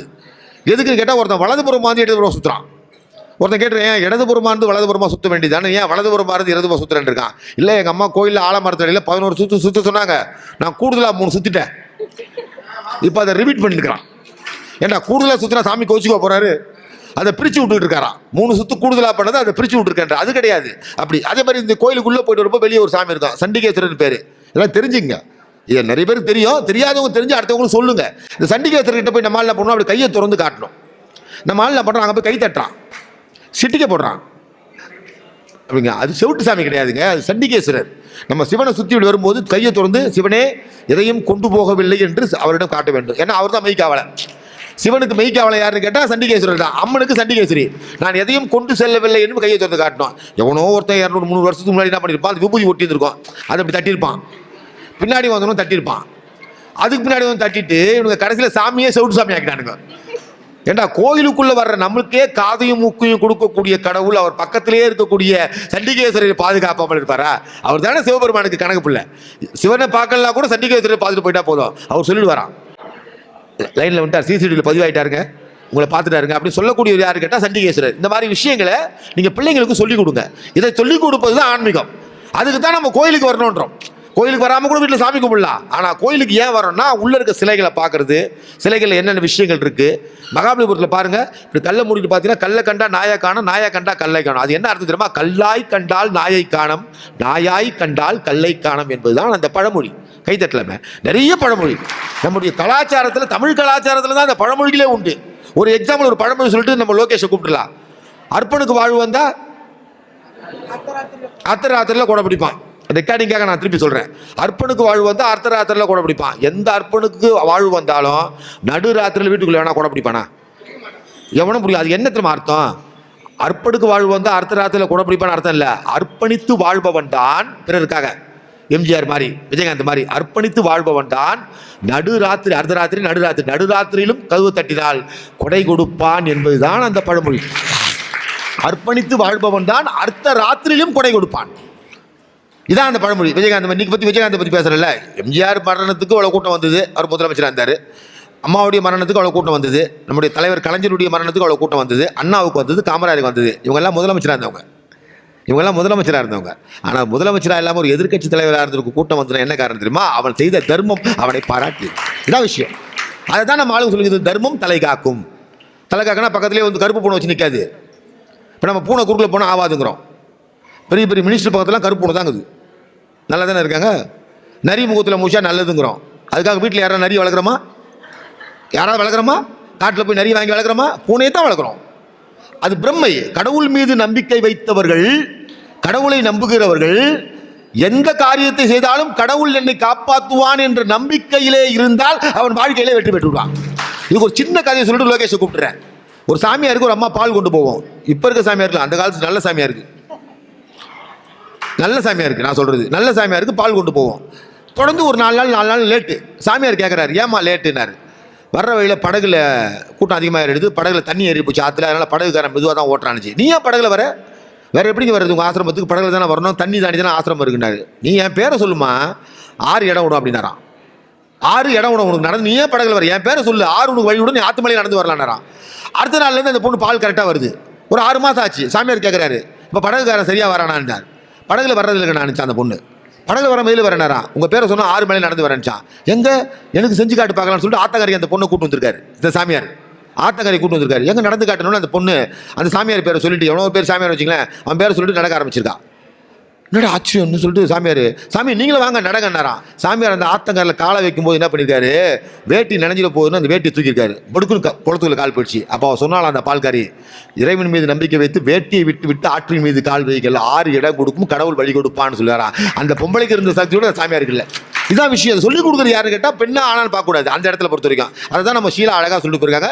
இறுதியாக உறுதியாக இறை பக்தியிலும் இல்லற பக்தியிலும் மிகச்சிறந்து நிற்பவர்கள் ஆண்கள் தான் என்று பேசுவதற்கு பல்வேறு தொலைக்காட்சிகளில் பட்டிமன்றம் பேசுகின்ற என் அருமை தம்பி லோகேஷ் அவர்களை ஒரு பலமான கைத்தட்டலோடு வருக என அழைக்கிறேன். செங்கையில் மான் தூக்கி, சிவத்த மழுவும் தூக்கி, அங்கத்தில் ஒரு பெண்ணை அனுதினமும் தூக்கி, கங்கையை திங்களை தரித்த சடையின் மேல் தூக்கி, இங்கும் அங்குமாய் இருவர் தேடி கண்டறியாத காலை தூக்கி நின்று ஆடும் தெய்வமே, என்னை கை தூக்கி ஆள் தெய்வமே என்று இறைவனை வணங்கி. எல்லாமே நீங்க நல்லா பேசுறானுங்க, அதான் ஆச்சரியமா இருக்கு. எங்கள் பாசமிகு நடுவர் மற்றும் பேச்சாளர்கள், சான்றோர் உள்ளிட்ட அவையை வணங்கி, ஷாலினி தொலைக்காட்சி நேயர்களுக்கு தி மெட்ராஸ் சபரி சேவா சங்கம் அவர்களின் சார்பாக இனிய பொங்கல் திருநாள் நல்வாழ்த்துக்களை தெரிவித்துக் கொண்டு, நடுவர் அவர்களே, எதிர் அணியில அக்கா பேசுனதுல ஒரே ஒரு உண்மை மட்டும் பேசிட்டு போயிட்டாங்க. என்ன உண்மை? அதாவது சபரி ஐயப்பனையே நம்மளுடைய பேச்சை காண எவ்வளவு பிஸி அவரு. ஆஹா, அவர் எதிரில் நமக்கு உட்காந்து பேசிட்டு இருக்கோம்னா அதுக்கு எவ்வளவு கோடான கோடி புண்ணியம் பண்ணியிருக்கணும். அந்த உண்மையை மட்டும் பேசிட்டு மற்றதெல்லாம் பொய்யா தான் பேசியிருக்காங்க நடுவர் அவர்களே. ஆனால் ஒரு செய்தி மட்டும் சொல்லிடுறேன். நம்ம ரெக்கார்டிங்கில் வைக்கிறோமோ இல்லையோ, இந்த மாதிரி ஒரு அலங்காரத்தை என் தமிழ்நாட்டில் நான் எந்த கோயிலையும் பார்த்ததில்லை. கடவுள் சத்தியமாக சொல்கிறேன். எவ்வளவோ தமிழ்நாட்டில் இருக்க எல்லா கோயிலுக்கும் போயிட்டேன். நான் போகாத ஊரே இல்லை தமிழ்நாட்டில். 14 உலக நாடு போயிட்டு வந்திருக்கேன். இந்த மாதிரி ஒரு அலங்காரத்தை விளக்கு, இந்த துளசி அழகாக கட்டி எத்தனை விளக்கு, 1000 விளக்கு இருக்கும் போல் இருக்கு. அடேங்கப்பாங்க, நிற்கும் போதே நமக்கு ஒரு மிகப்பெரிய புல்லரிப்பு. அடுத்த வருஷம் எனக்கு அவர் வரகாமூர்த்தி பட்டிமன்றம் தரலாம் பிரச்சனை இல்லை. இந்த பூஜையை பார்க்கறதுக்காக கண்டிப்பாக வருவேன். ஏன்னா இந்த பூஜையை பார்த்த பலன், ஐயப்பன் கோயிலில் பார்க்குற பலன் நமக்கு இங்கே கிடைக்குது. அங்கே போனால் பார்க்க முடியாது. கழுத்து பிடிச்சி வெளியே தள்ளி விட்டுருவான். கூட்டம் அதிகமாக இருக்குது. போன்னுவான். திருப்பதியில் போனால் ஜர்க்கண்டிங்கிற மாதிரி. இங்கே பார்க்குற பாக்கியம் இந்த 10 நாள் நடக்குது விழா. அந்த 10 நாள் அடுத்த வருஷம் நீங்கள் வரும்போது நீங்கள் மட்டும் வரக்கூடாது. உங்கள் பிள்ளைகளையும் பேரன் பேத்திகளையும் கொண்டு வந்து இறை பக்தியை காண்பித்தால் தான் அடுத்த தலைமுறைக்கு பக்தி போய் சேரும். நடுவர்களே, அக்கா சொன்னாங்க திருமணத்தை பற்றி பேசுகிறாங்க. திருமணம் ஆகணும் தான் கோயிலுக்கு போகிறாங்க. உண்மையிலே சொல்கிறேன் நடுவர் அவர்களே, நான்லாம் வந்து முருகர் கோயிலுக்கு டெய்லி போவேன். டெய்லி போவேன். ஏன்? முருகனை வேண்டிட்டு, எப்பா முருகா உனக்கு 2 பேர் இருக்காங்க, நான் 2லாம் கேட்கல, எனக்கு 1 தான் கேட்குறேன். அப்போ வந்து கடவுள் மேலே பக்திக்கும் போகிறோம், நம்மளுடைய இல்லறத்துக்கும் போகிறோம். பார்த்தீங்களா? அக்கா சொன்னாங்க ஆவணி மாதம் விரதமா, ஆடி மாதம் அம்மனுக்கு விரதமா, மார்கழி மாதம் வந்து பெருமாளுக்கு விரதமா, இத்தனை விரதம் இருக்கிறீங்களம்மா, ஒருவேளை என்னைக்காச்சும் மௌன விரதம் இருந்திருக்கீங்களா? இவங்க சொல்றாங்க குடும்பத்துக்காக வரும்போது, கல்யாணம் ஆயிட்டு வரும்போது எங்களுடைய குலதெய்வத்தையே மாத்திட்டு வரோம், குலதெய்வத்தையே மாத்திட்டு வரோம். குலதெய்வத்தை மாத்திட்டு வரவங்க கூட்டு குடும்பமா இருந்தத தனி குடும்பம் தான் பிரிச்சுட்டு போறாங்களே, இதை மாத்திட்டு போறாங்க நடுவர் அவர்களே. ஒருத்தன் கவிதை சொன்னான், நாத்தனாருக்கும் கொத்தனாருக்கும் ஒரு வித்தியாசம் சார்னா, தனித்தனியாக இருக்க செங்கலை ஒன்றா சேர்த்து கட்டினா ஒரு கொத்தனார், கூட்டு குடும்பமாக இருக்கிறது செங்கலாக பிரிச்சா அதுதான் சார் நாத்தனார் அப்படின்ட்டான். ஒரே வரையில் கவிதை சொல்லி போயிட்டான் அவன் பாட்டுக்கு. இவங்க சொல்றாங்க நம்ம ஒட்டிக்கோ கட்டிக்கோ வேட்டி கட்டுறோமா? ஏங்க நாங்களாவது ஒட்டிக்கோ கட்டிக்கோ கட்டுறோம், வேட்டி எத்தனை மடிப்பு மடிக்கிறோம், இப்படி ஒரு மடிப்பு இப்படி ஒரு மடிப்பு போச்சு. ஆனா இவங்க ப்ளீட்டிங் எடுக்கிறாங்களாம் புடவையில. அது எத்தனை மடிப்பு தெரியுமா நடுவர் அவர்களே? முன்னாடினா கட்டும்போது மடிச்சாங்க, இப்போ ப்ரீ ப்ளீட்டிங்னு சொல்லி அதுக்கு ஒரு நாளுக்கு முன்னாடியே போயிட்டு புடவையை மடிச்சு கொண்டு வந்து இங்க கட்டி உட்காந்துருக்காங்க. நம்ம வேட்டி இப்போ மட்டும் இல்லை, அந்த காலத்திலே பயன்பட்டு இருக்குது. ஆமாம், வேட்டி வந்து கிழிஞ்சு போச்சுன்னா அதை இட்லி சொல்லலாம். எப்படி? இட்லி தண்ணி ஊத்துறதுக்கு இட்லி குண்டானில் போட்டு வச்சது தாத்தாவுடைய வேஸ்ட் தான். நீங்க உப்பே போட தேவையில்லை, நல்லா இருக்கும். அவர்களே, அந்த அக்கா சொன்னாங்க லைவ் எக்ஸாம்பிள் பேசுறீங்களா நீங்க? அந்த காலத்துல இருந்து தானே பேசிட்டு இருக்கீங்க, லைவ் எக்ஸாம்பிள் பேசுறீங்களா? நடுவர் அவர்களே, கோவில் எப்படிப்பட்டது தெரியுமா? ஒரு சாம்பல் வந்து திருநீர் ஆகிறது, தண்ணீர் தீர்த்தமாகிறது, உணவு பிரசாதமாகிறது, பூக்கள் மாலையாகிறது, பாடல்கள் கீர்த்தனையாகிறது, சிற்பம் தெய்வமாகிறது, மனிதன் புனிதனாகிறான் என்று சொன்னால் அப்படிப்பட்ட உன்னத கோவில்ல இன்னைக்கு லைவ் எக்ஸாம்பிள் பார்த்துருப்பீங்க. எத்தனை ஆண்கள் நம்ம வந்து இங்க நாங்க வந்ததுலேருந்து நடுவர் ஐயா அவர்கள் எல்லாரையும் இன்ட்ரடியூஸ் பண்றாரு. எல்லா ஆண்களும் இங்கு பிஸியா சேவை செய்துட்டு இருக்காங்க இறைவனுக்காக. கை தட்டலாங்க. அப்படிப்பட்ட ஒரு லைவ் எக்ஸாம்பிள் இங்க காட்ட முடியுமா நடுவர் அவர்களே? பக்தினா என்ன தெரியுமா நடுவர் அவர்களே? என்ன சொல்லுப்பா. உண்மையிலேயே பெண்கள் பக்தி நிறைந்தவர்கள் தான். பெண்கள் என்ன பண்ணுவாங்க? கோவிலுக்கு போயிட்டு தான் மட்டும் நல்லா இருக்கணும், குடும்பம் நல்லா இருக்கணும், குட்டி பேர பசங்க நல்லா இருக்கணும், எல்லாரும் நல்லா இருக்கணும்னு வேண்டுவாங்க பெண்கள், உண்மைதான். ஆனா ஆண்கள் என்ன தெரியுமா வேண்டுவாங்க? ஆண்கள் எனக்கு எதுவுமே வேணாம், முழுமையாக இறைவனிடம் தன்னை ஒப்படைத்து வேண்டுவார்கள் ஆண்கள். ஏன் தெரியுமா? இறைவனை முழுமையாக ஒப்படைச்சா என் குடும்பத்தை இறைவன் பார்த்துக்கிறான்னு சொல்ற முழு நம்பிக்கை ஆண்களுக்கு பெண் இறைவன் மேல இருக்குன்னா. ஒருத்தரை கேட்டாங்களாம், சார் நீங்க என்ன சாமி கும்பிடுங்கன்னு கேட்டாங்களாம். முருகன் கும்பிடுவோம் சார், கல்யாணம் ஆகிறதுக்கு முன்னாடி முருகன் தான் சார் கும்பிடுவேன். கல்யாணம் ஆன பிறகு கும்பிடாத சாமியே இல்லை சார். கல்யாணத்துக்கு மட்டும் முருகன் மட்டும் கும்பிடுவேன், கல்யாணத்துக்கு பிறகு கும்பிடா சாமியே இல்லையா. நடுவில் சர்ச்சு கூட போயிட்டு வரேன் சார், வேற வழி இல்லை சார் அப்படிங்கிறா. எங்க போனா வீடியோ கால் கிடைக்க மாட்டேன் சார் அப்படின்னா. நடுவர் அவர்களே, ஒரு ஆண் வந்து எப்படி வந்து பக்தி செலுத்துறா அப்படின்றதுக்கு குலசேகர ஆழ்வாருடைய இந்த பாடல் போதும். அவர் குலசேகர ஆழ்வார் உங்களுக்கு என்ன வேணும் அப்படின்னு கேட்கும் போது, ஆனாத செல்வ தரம்பையர்கள் தற்சூழ வானாலும் செல்வமும் மன்னரசும் யான் வேண்டே, எனக்கு எதுவுமே வேணாம், செல்வ தரம்பையர்கள் எதுவுமே வேணாம், மன்னரசும் வேண்டாம், பின்ன என்னதான் வேணும்னு கேட்டா, தேனார் பூஞ்சோலை திருவேங்கட சுனையில் மீனாய் பிறக்கும் விதியுடைய நாவேனே. அந்த திருவேங்கட திருப்பதி மலையில இருக்க ஒரு நீரூற்றுல ஒரு சின்ன மீனா பிறந்தா கூட எனக்கு அவ்வளவு பாக்கியம் அப்படின்னு சொல்லியிருக்கான்னா அப்படிப்பட்டதுங்க ஆண்களுடைய பக்தி. நடுவர் அவர்களே, இல்லறம்னு சொல்றாங்கல்ல, வீட்டுல வந்து எல்லாமே நாங்க தான் பண்றோம்னு சொல்றாங்கல்ல. இந்த பொங்கல் வரப்போதில்லை நடுவர் அவர்களே, பொங்கலுக்கு வந்து என்னைக்காச்சும் வெளியில போய் மளிகை சாமான் வாங்கியிருக்கீங்களா நீங்க? பொங்கலுக்கு வாங்குறது பூரா நம்ம ஆளுங்க தான். ஓ, அந்த கரும்பு வேற வண்டியில எதை வேணா எடுத்துட்டு வரலாம், கட்டப்பை கூட நாளை எடுத்துட்டு வந்துடலாம். அந்த கரும்பு எப்படி எடுத்துட்டு வரோம் தெரியுமா நடுவர் அவர்களே? சைக்கிள்ல நான் வண்டியில கொண்டு என் கரும்பு கொண்டு போறோம், 15 மாடி என் பின்னாடி ஓடியாரு. ஆமா, நான் கரும்பை பாப்பனா மாட்டை பாப்பனா? அவன் கொடுத்தவன் கரும்பை சின்னதாக கொடுத்துட்டு இலைய பெருசாக கொடுத்துட்டான். அந்த முனையை நான் திரும்புற வரைக்கும் அந்த கரும்பு ஊர்பட்ட மாடு ஓடியாருது. நான் மாட்டு பாடுற வேலையில் எம்ஜிஆர் பாடுற மாதிரி ட்ரியோ ட்ரியோ ட்ரியோ ட்ரியோ ட்ரியோடு வீட்டுக்குள்ள போறதுல போது ஆகிப்போச்சு. அப்படி அந்த கரும்பை கொண்டு போயிடுறோம். வீட்டில் வந்து இவங்க என்ன சொல்றாங்க, எல்லாத்தையும் நாங்கள் தான் சமைக்கிறோம், நீங்கள் 48 நாள் மாலை போட்டிங்கன்னா நாங்கள் 48 நாளுக்கு முன்னாடி 15 நாளுக்கு முன்னாடி க்ளீன் பண்ணுறோம் சமைக்கிறோம்னு சொல்கிறாங்கல்ல. அன்னைக்கெல்லாம் வந்து பெண்கள் உண்மையிலே பக்தியில் எப்படி தெரியுமா சமைப்பாங்க நடுவர் அவர்களே? இந்த கொத்தமல்லி கட்டை பார்க்கும்போது கூட ஆஹா எம்பெருமானுடைய சடை மாதிரியே இருக்கே, ஆஹா இந்த காய்கறி எல்லாம் எம்பெருமானுக்கு படைக்கப்படுகிறது அப்படின்னு சொல்லி எம்பெருமான் எம்பெருமான் எம்பெருமான் சமைச்சாங்க. இன்னைக்கு எப்படி தெரியுமா சமைக்கிறாங்க? எங்க அப்பா தான் எல்லாத்தையும் கட் பண்ணி கொடுப்பாரு, காய்கறியில இருந்து எல்லாத்தையும் எங்க அப்பா தான் கட் பண்ணி கொடுப்பாரு. எங்க அம்மா ஜஸ்ட் வதக்கி ஃபையிங். அவங்க அதை மட்டும் வதக்க மாட்டாங்க, எங்க அப்பா கட் பண்ணதையும் சேர்த்து வதக்குவாங்க. எப்படி கட் பண்ணியிருக்காரு பாரு, எல்லாம் அவங்க அம்மா மாதிரியே. இப்படி கட் பண்ண சொன்னா, சதுரத்தை கட் பண்ண சொன்னா ஏன் வட்டத்தில் கட் பண்ண ஆவாதா? சாமி வேணான்னு சொல்லுவாங்களா? இப்படி கட் பண்றது ஃபுல்லா பண்ணிட்டு அதை வேற இவங்க வதக்கும் போது எங்களையும் சேர்த்து வதக்கிட்டு இருக்காங்க. ட்ரெயினில் போயிட்டு இருக்காரு ஒருத்தர், பீச்சில் ஏறி தாம்பரம் போகிற ட்ரெயின், சீட்டில் உட்காந்துட்டு கீரை ஆஞ்சிட்டு போறாரு. பக்கத்தில் இருக்கவங்க கேட்குறான், என்ன சார் கீரையை நீங்கள் ஆயிரீங்க? சார் பொண்டாட்டிக்கு ஒரு சின்ன ஹெல்ப் தானே சார், நமக்காக வாழறவங்க தானே அப்படின்ட்டு. இந்த மாதிரி சின்ன சின்ன வேலை நீங்கள் தான். ஆமாம் சார், கீரை ஆயிடுது, முருங்காய் வெட்டி தர்றது, வந்து வேறு அந்த வெள்ளரி பிஞ்சு கட் பண்ணி தர்றது, இந்த வேலைலாம் நான் தான் சார் செய்வேன்டார். அப்போ பெரிய பெரிய வேலையெல்லாம் வீட்டில் பேங்க்கு போகிறது, ஃபைனான்ஸ் பற்றி பேசுறது, ஏர்போர்ட் போகிறதுலாம் என் ஒய்ஃப் பார்த்துப்பாங்க சார். அவர் எடுப்பாக இருக்காருன்னு சொல்லாமல் சொல்லிட்டாரு. இதுதான் மேட்ருங்க. அவர் எடுப்பாக இருக்காரு சொல்லாமல் சொல்லிட்டு பெரிய பெரிய வேலை எங்கள் ஒய்ஃப் பார்ப்பாங்க சார், நான் சின்ன சின்ன வேலை நான் பார்ப்பேன் சார் அப்படிங்கிறார். இந்த மாதிரி கனவுகளும் நிறைய உண்டு. நடுவர்களே உண்மையை சொல்லப்போனா இங்க வந்து ஆண்கள் எல்லாரும் இங்க கோவில் ஆண்கள் தானே பண்றோம், ஆனா வீட்டுல அப்படி கிடையாதுங்க. வீட்டுல என்னதான் ஆண்கள் இங்க பூசாரியா இருந்தாலும் வீட்டுல வந்து அந்த அம்மா தான் எல்லாம், சரிங்களா? ஆனா நீங்க பண்ற ஒரு அலும்பு இருக்கே, கற்பூரம் காட்டுறாங்கல்ல தீபாராதனை, கற்பூரம் காட்டும் போது நமக்கு என்னங்க டியூட்டி கொடுக்குறாங்க ஆண்களுக்கு? அந்த மணி அடிக்கிறது, பெல் அடிக்கிறது, அதுவும் அந்த ரிங்டோன்ல தான் அடிக்கணுமா, அவங்க சுத்தமாக அடிக்கணுமா. அதுக்கப்புறம் இன்னொரு டியூட்டி, வலது கையில மணி, இடது கையில கற்பூரம் டப்பா. இவங்க வந்து ஒரு கற்பூரம் அணையறதுக்கு முன்னாடி டைமிங்ல நம்ம எக்ஸ்ட்ரா ஒரு கற்பூரம் போடணும். இந்த டியூட்டி என்னைக்காச்சும் சாமியை வீட்டில் ஒழுங்கா கும்பிட முடியுதா இவங்க முன்னாடி? அதுல தேங்காய் உடைக்கிறது வேற நம்ம கிட்ட கொடுப்பாங்க. உண்மையிலேயே சொல்லுங்க, ஆண்கள் வந்து மனசுல கை வச்சு சொல்லுங்க, தேங்காய் உடைச்சதும் நீங்க வைக்கிற பொசிஷன்லயேவா தேங்காய் இருக்குது?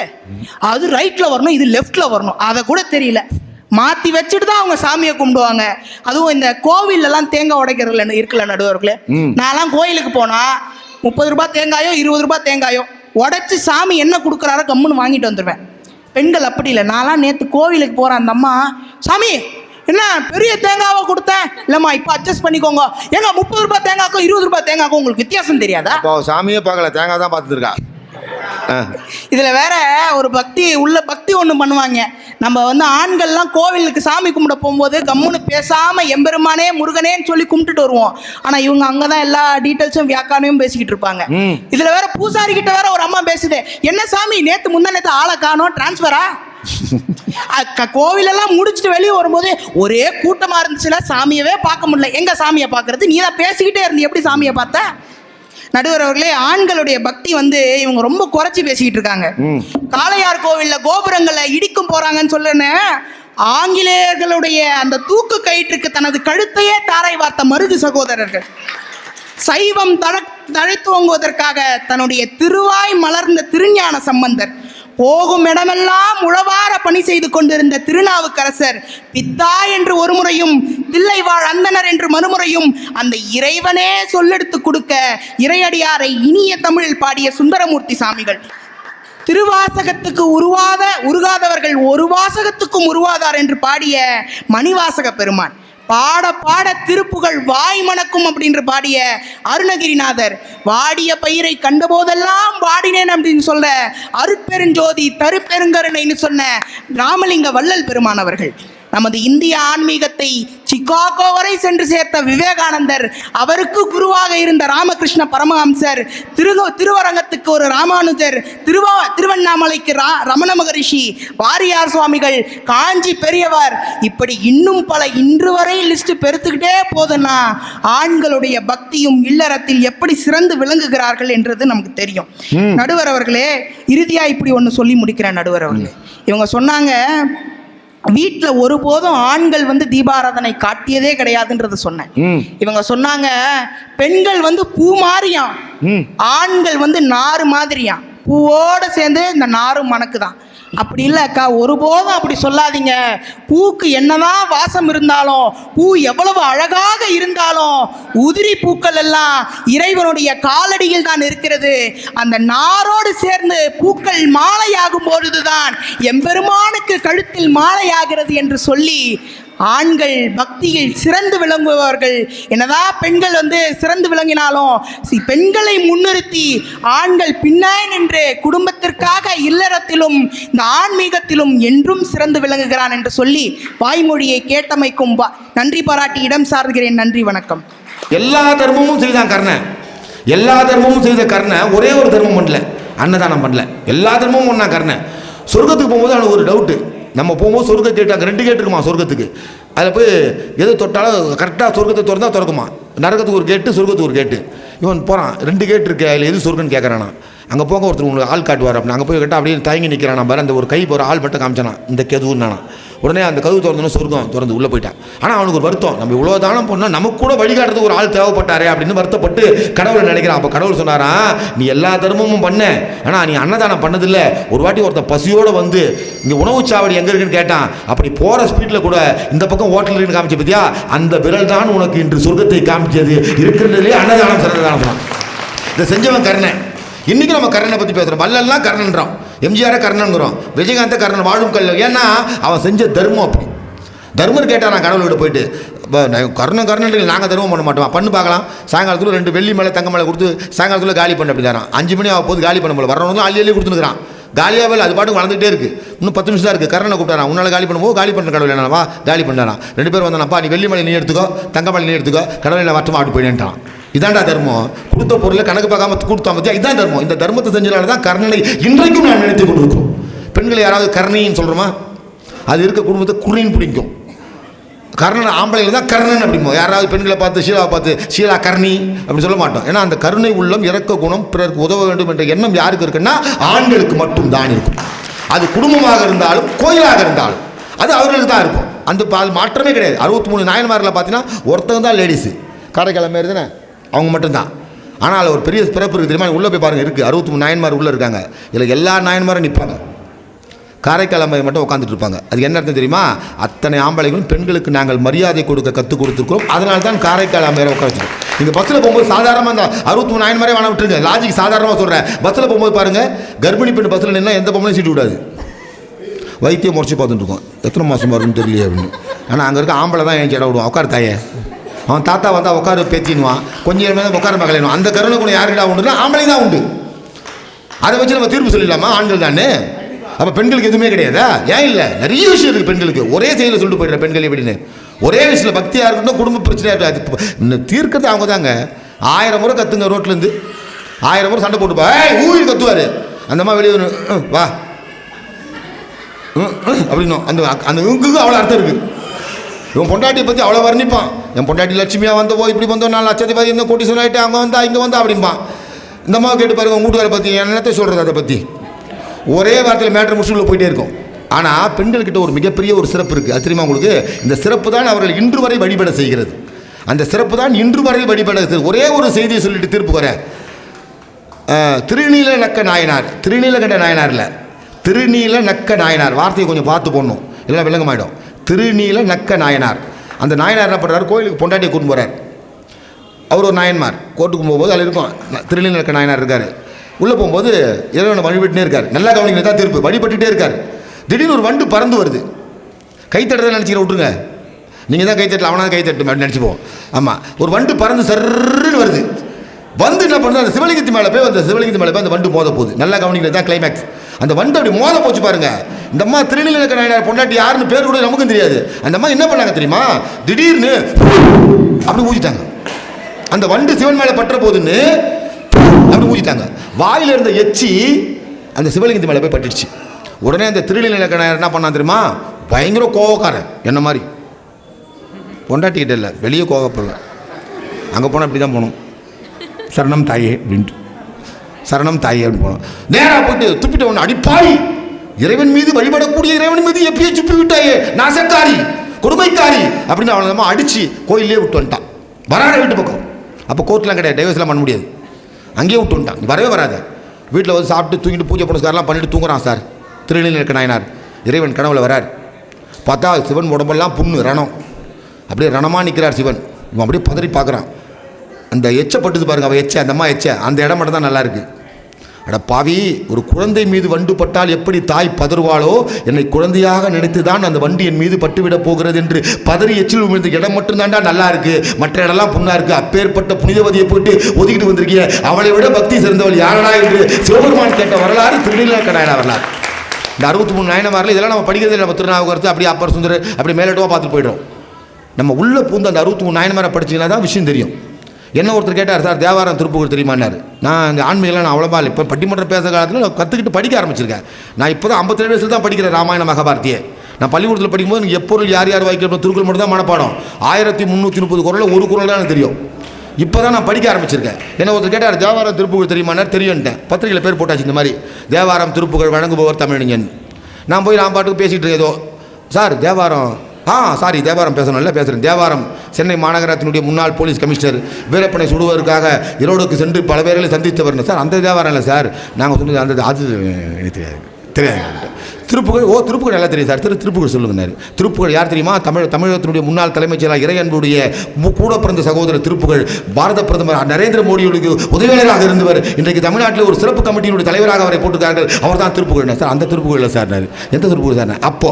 இப்போ இந்த பட்டிமன்றம் பேசுகிற இந்த 10 ஆண்டு காலத்தில் நான் ஆன்மீகம் படிக்க ஆரம்பித்த பிறகுதான் தெரியுது, இன்று குழந்தை போல போல அதை படிக்கும்பொழுது இவ்வளோ விஷயங்கள் ஆன்மீகம் நமக்கு சொல்லிக் கொடுத்துருக்கிறது என்பதை நான் இந்த 10 ஆண்டுகளிலே தெரிவித்துக் கொண்டேன். இதுக்கு முன்னாடி இந்த கோயிலில் பேசுகிற மாதிரி முன்னாடி தெரிஞ்சிருந்தா நான் மிகப்பெரிய கிருபானந்த வாரியார் மாதிரி சொற்பொழிவு ஆகிருப்பேன், இல்லை சுகிசிவ மாதிரி ஆகிருப்பேன், கொஞ்சம் ரேட்டாக ஏறி இருக்கும். ஆனால் நம்ம அதை கற்றுக் கொடுக்கணும் குழந்தைங்களுக்கு. அதை கற்றுக் கொடுப்பது யார் என்ற ஒரு செய்தியை வைத்து திருப்பி வழங்குகிறேன். அதை கற்றுக் கொடுக்க வேண்டும், அதை கற்றுக் கொடுக்க வேண்டும். கற்றுக் கொடுத்தால் மட்டும்தான் அடுத்த தலைமுறைக்கு இந்த ஆன்மீகம் போய் சேரும். அதை யார் கற்றுக் கொடுப்பார் என்று சொன்னால், ஆண்கள் கற்றுக் கொடுப்பார்களா என்று சொன்னால் கடுக்க மாட்டார்கள். அவங்க பீஸை கட்டி உட்கார ஒரு நிமிஷம் முடிச்சிடலாம். பீஸை கட்டி பள்ளிக்கூடத்தில் சேர்த்து விட்டு போயிடுவாங்க. பீஸை கட்டிட்டு பள்ளிக்கூடத்தில் சேர்த்து விட்டு போயிடுவாங்க, ஏன்னா கற்றுக் கொடுன்ட்டு. வாரமான பேரண்ட் மீட்டிங்கு போவான், அவ்வளோதான் அவன் செய்வான். மாதமானா பேரண்ட் மீட்டிங், அதுவும் அந்த ஸ்கூலில் நல்ல டீச்சருங்க இருந்தால் பேரண்ட் மீட்டிங் போவான். ஆனால் பள்ளிக்கூடத்தில் சேர்த்து விட்டாலும் அவன் மாலை நேரத்தில் வந்தாலும் காலை நேரத்தில் வந்தாலும் என்ன படித்தே எப்படி படித்தே என்று சொல்லி சொல்லி கொடுத்து அவனுக்கு அன்பையும் அறிவையும் ஊட்டி வளர்ப்பவள் யார் என்று கேட்டால் அந்த பெத்த தாயாக இருக்கக்கூடிய பெண்கள் மட்டும்தான். அவள் ஏறு குலதெய்வத்தை கும்பிட்டு இந்த குலதெய்வத்தை வந்தாலும் இங்கே கணவன் கும்பிடுகின்ற குலதெய்வத்தை பற்றி அவன் சொல்லிக் கொடுப்பாள். எங்கள் குலதெய்வம் எட்டுக்குடி முருகன், தஞ்சாவூர். கலைஞர் வீட்டுக்கு எங்கள் வீட்டுக்கு 4 கிலோமீட்டர் தான். திருக்குவளைக்கு பக்கத்தில் தான் எட்டுக்குடி, 4 கிலோமீட்டர். இதை சொல்லி கொடுப்பாங்க எங்கள் ஆயா ரோசியம்மா. இப்படி தான் முருகன் அப்படி அந்த விஷயங்களுக்கு ஆரம்பத்து இன்றைக்கு வரைக்கும். பள்ளிக்கூடம் செல்லாத பல்கலைக்கழகம் யார் என்று கேட்டால் பெண்கள் தான். இப்போ கை தட்டலாமே, பள்ளிக்கூடம் செல்லாத ஒரு பல்கலைக்கழகம் யாருன்னு கேட்டால் பெண்கள் தான். படிக்காதவளாக இருந்தாலும் பையனை படிப்பாளியாக மாற்றுவாள். தன் கணவன் இறந்த பிறகு அந்த தாலி இருந்தாலும் பிள்ளை படிக்க வேண்டும் என்று அந்த தாலியை அடமானம் வைத்து கூட பிள்ளையை படிக்க வேண்டும் என்று நினைப்பவள் யாருன்னு கேட்டால் அவள் தான், பெத்த தாய் தான். பையன் 12:45 மணிக்கு வீட்டுக்கு போனால் கூட சோத்தை வடித்து போட்டு அவனுக்கு சாப்பாடு போட்டு அவனுக்கு குழம்பு போட்டு அவனை தூங்க வைக்கிறது யாரான்னு கேட்டால் பெத்த தாய் தான். அந்த தாய் தான் இறைவனாக மாறி இருக்கிறாள் என்பதை சொல்லி இறை பக்தியிலும் இல்லற பக்தியிலும் மிகச்சிறந்து நிற்பவர்கள் ஆண்களே என்று 49 மதிப்பெண்களும், இது எக்ஸாம் காலம், 49 மதிப்பெண்கள் ஆண்களுக்கும் இறை பக்தியிலும் இல்லற பக்தியிலும் மிகச்சிறந்து நிற்பவர்கள் பெண்களே என்று 51 மதிப்பெண்களும் கொடுத்து பெண்களே என்ற தீர்ப்பை அளித்து சாலினி தொலைக்காட்சி வாயிலாக மீண்டும் உங்கள் அனைவருக்கும் பொங்கல் வாழ்த்துக்களை சொல்லி வருடந்தோறும் மகாசிவராத்திரி முடிச்சுப்போம் இனிய பொங்கல் வாழ்த்துக்களை சொல்லி வருடந்தோறும் எங்களை மகாசிவராத்திரிக்கு அழைத்து வந்து எங்களை பெருமை சேர்க்கக்கூடிய தலைமை குருக்கள் கச்சாலீஸ்வரன் ஐயா அவர்களுக்கும் வருடந்தோறும் பட்டிமன்றத்திலே வந்து போகின்ற சாலைகளாக இல்லாமல் விருந்து கேட்கின்ற ரசிக பெருமக்களுக்கும் ஆன்மீக அன்பர்களுக்கும் உண்மையிலேயே இந்த நிகழ்ச்சியை நடத்துவதற்கு ஒரு 1.5 மாத காலமாக என்னோட அடிக்கடி தொலைபேசியில் பேசும்போதெல்லாம் மற்ற நிர்வாகி பேரெல்லாம் அவர் என்கிட்ட சொல்ல நானும் கேட்கல, எடுங்க பிசி. வராகமூர்த்தி அவர்களுக்கு என்னுடைய மனமார்ந்த நன்றியை தெரிவித்துக் கொண்டு, ஏன்னா அவர் தான் கேட்கும் போல அந்த உதவிகளை செஞ்சார். அதே போல் இந்த மதராஸ் ஐயப்பா சேவா சங்கத்தினுடைய நிர்வாகிகள் உறுப்பினர்கள் அனைவருக்கும் என்னுடைய மனப்பூர்வமான பொங்கல் வாழ்த்துக்களையும் புத்தாண்டு வாழ்த்துக்களையும் சொல்லி வாய்ப்புக்கு நன்றி கூறி விடைபெறுகிறேன். நன்றி, வணக்கம்.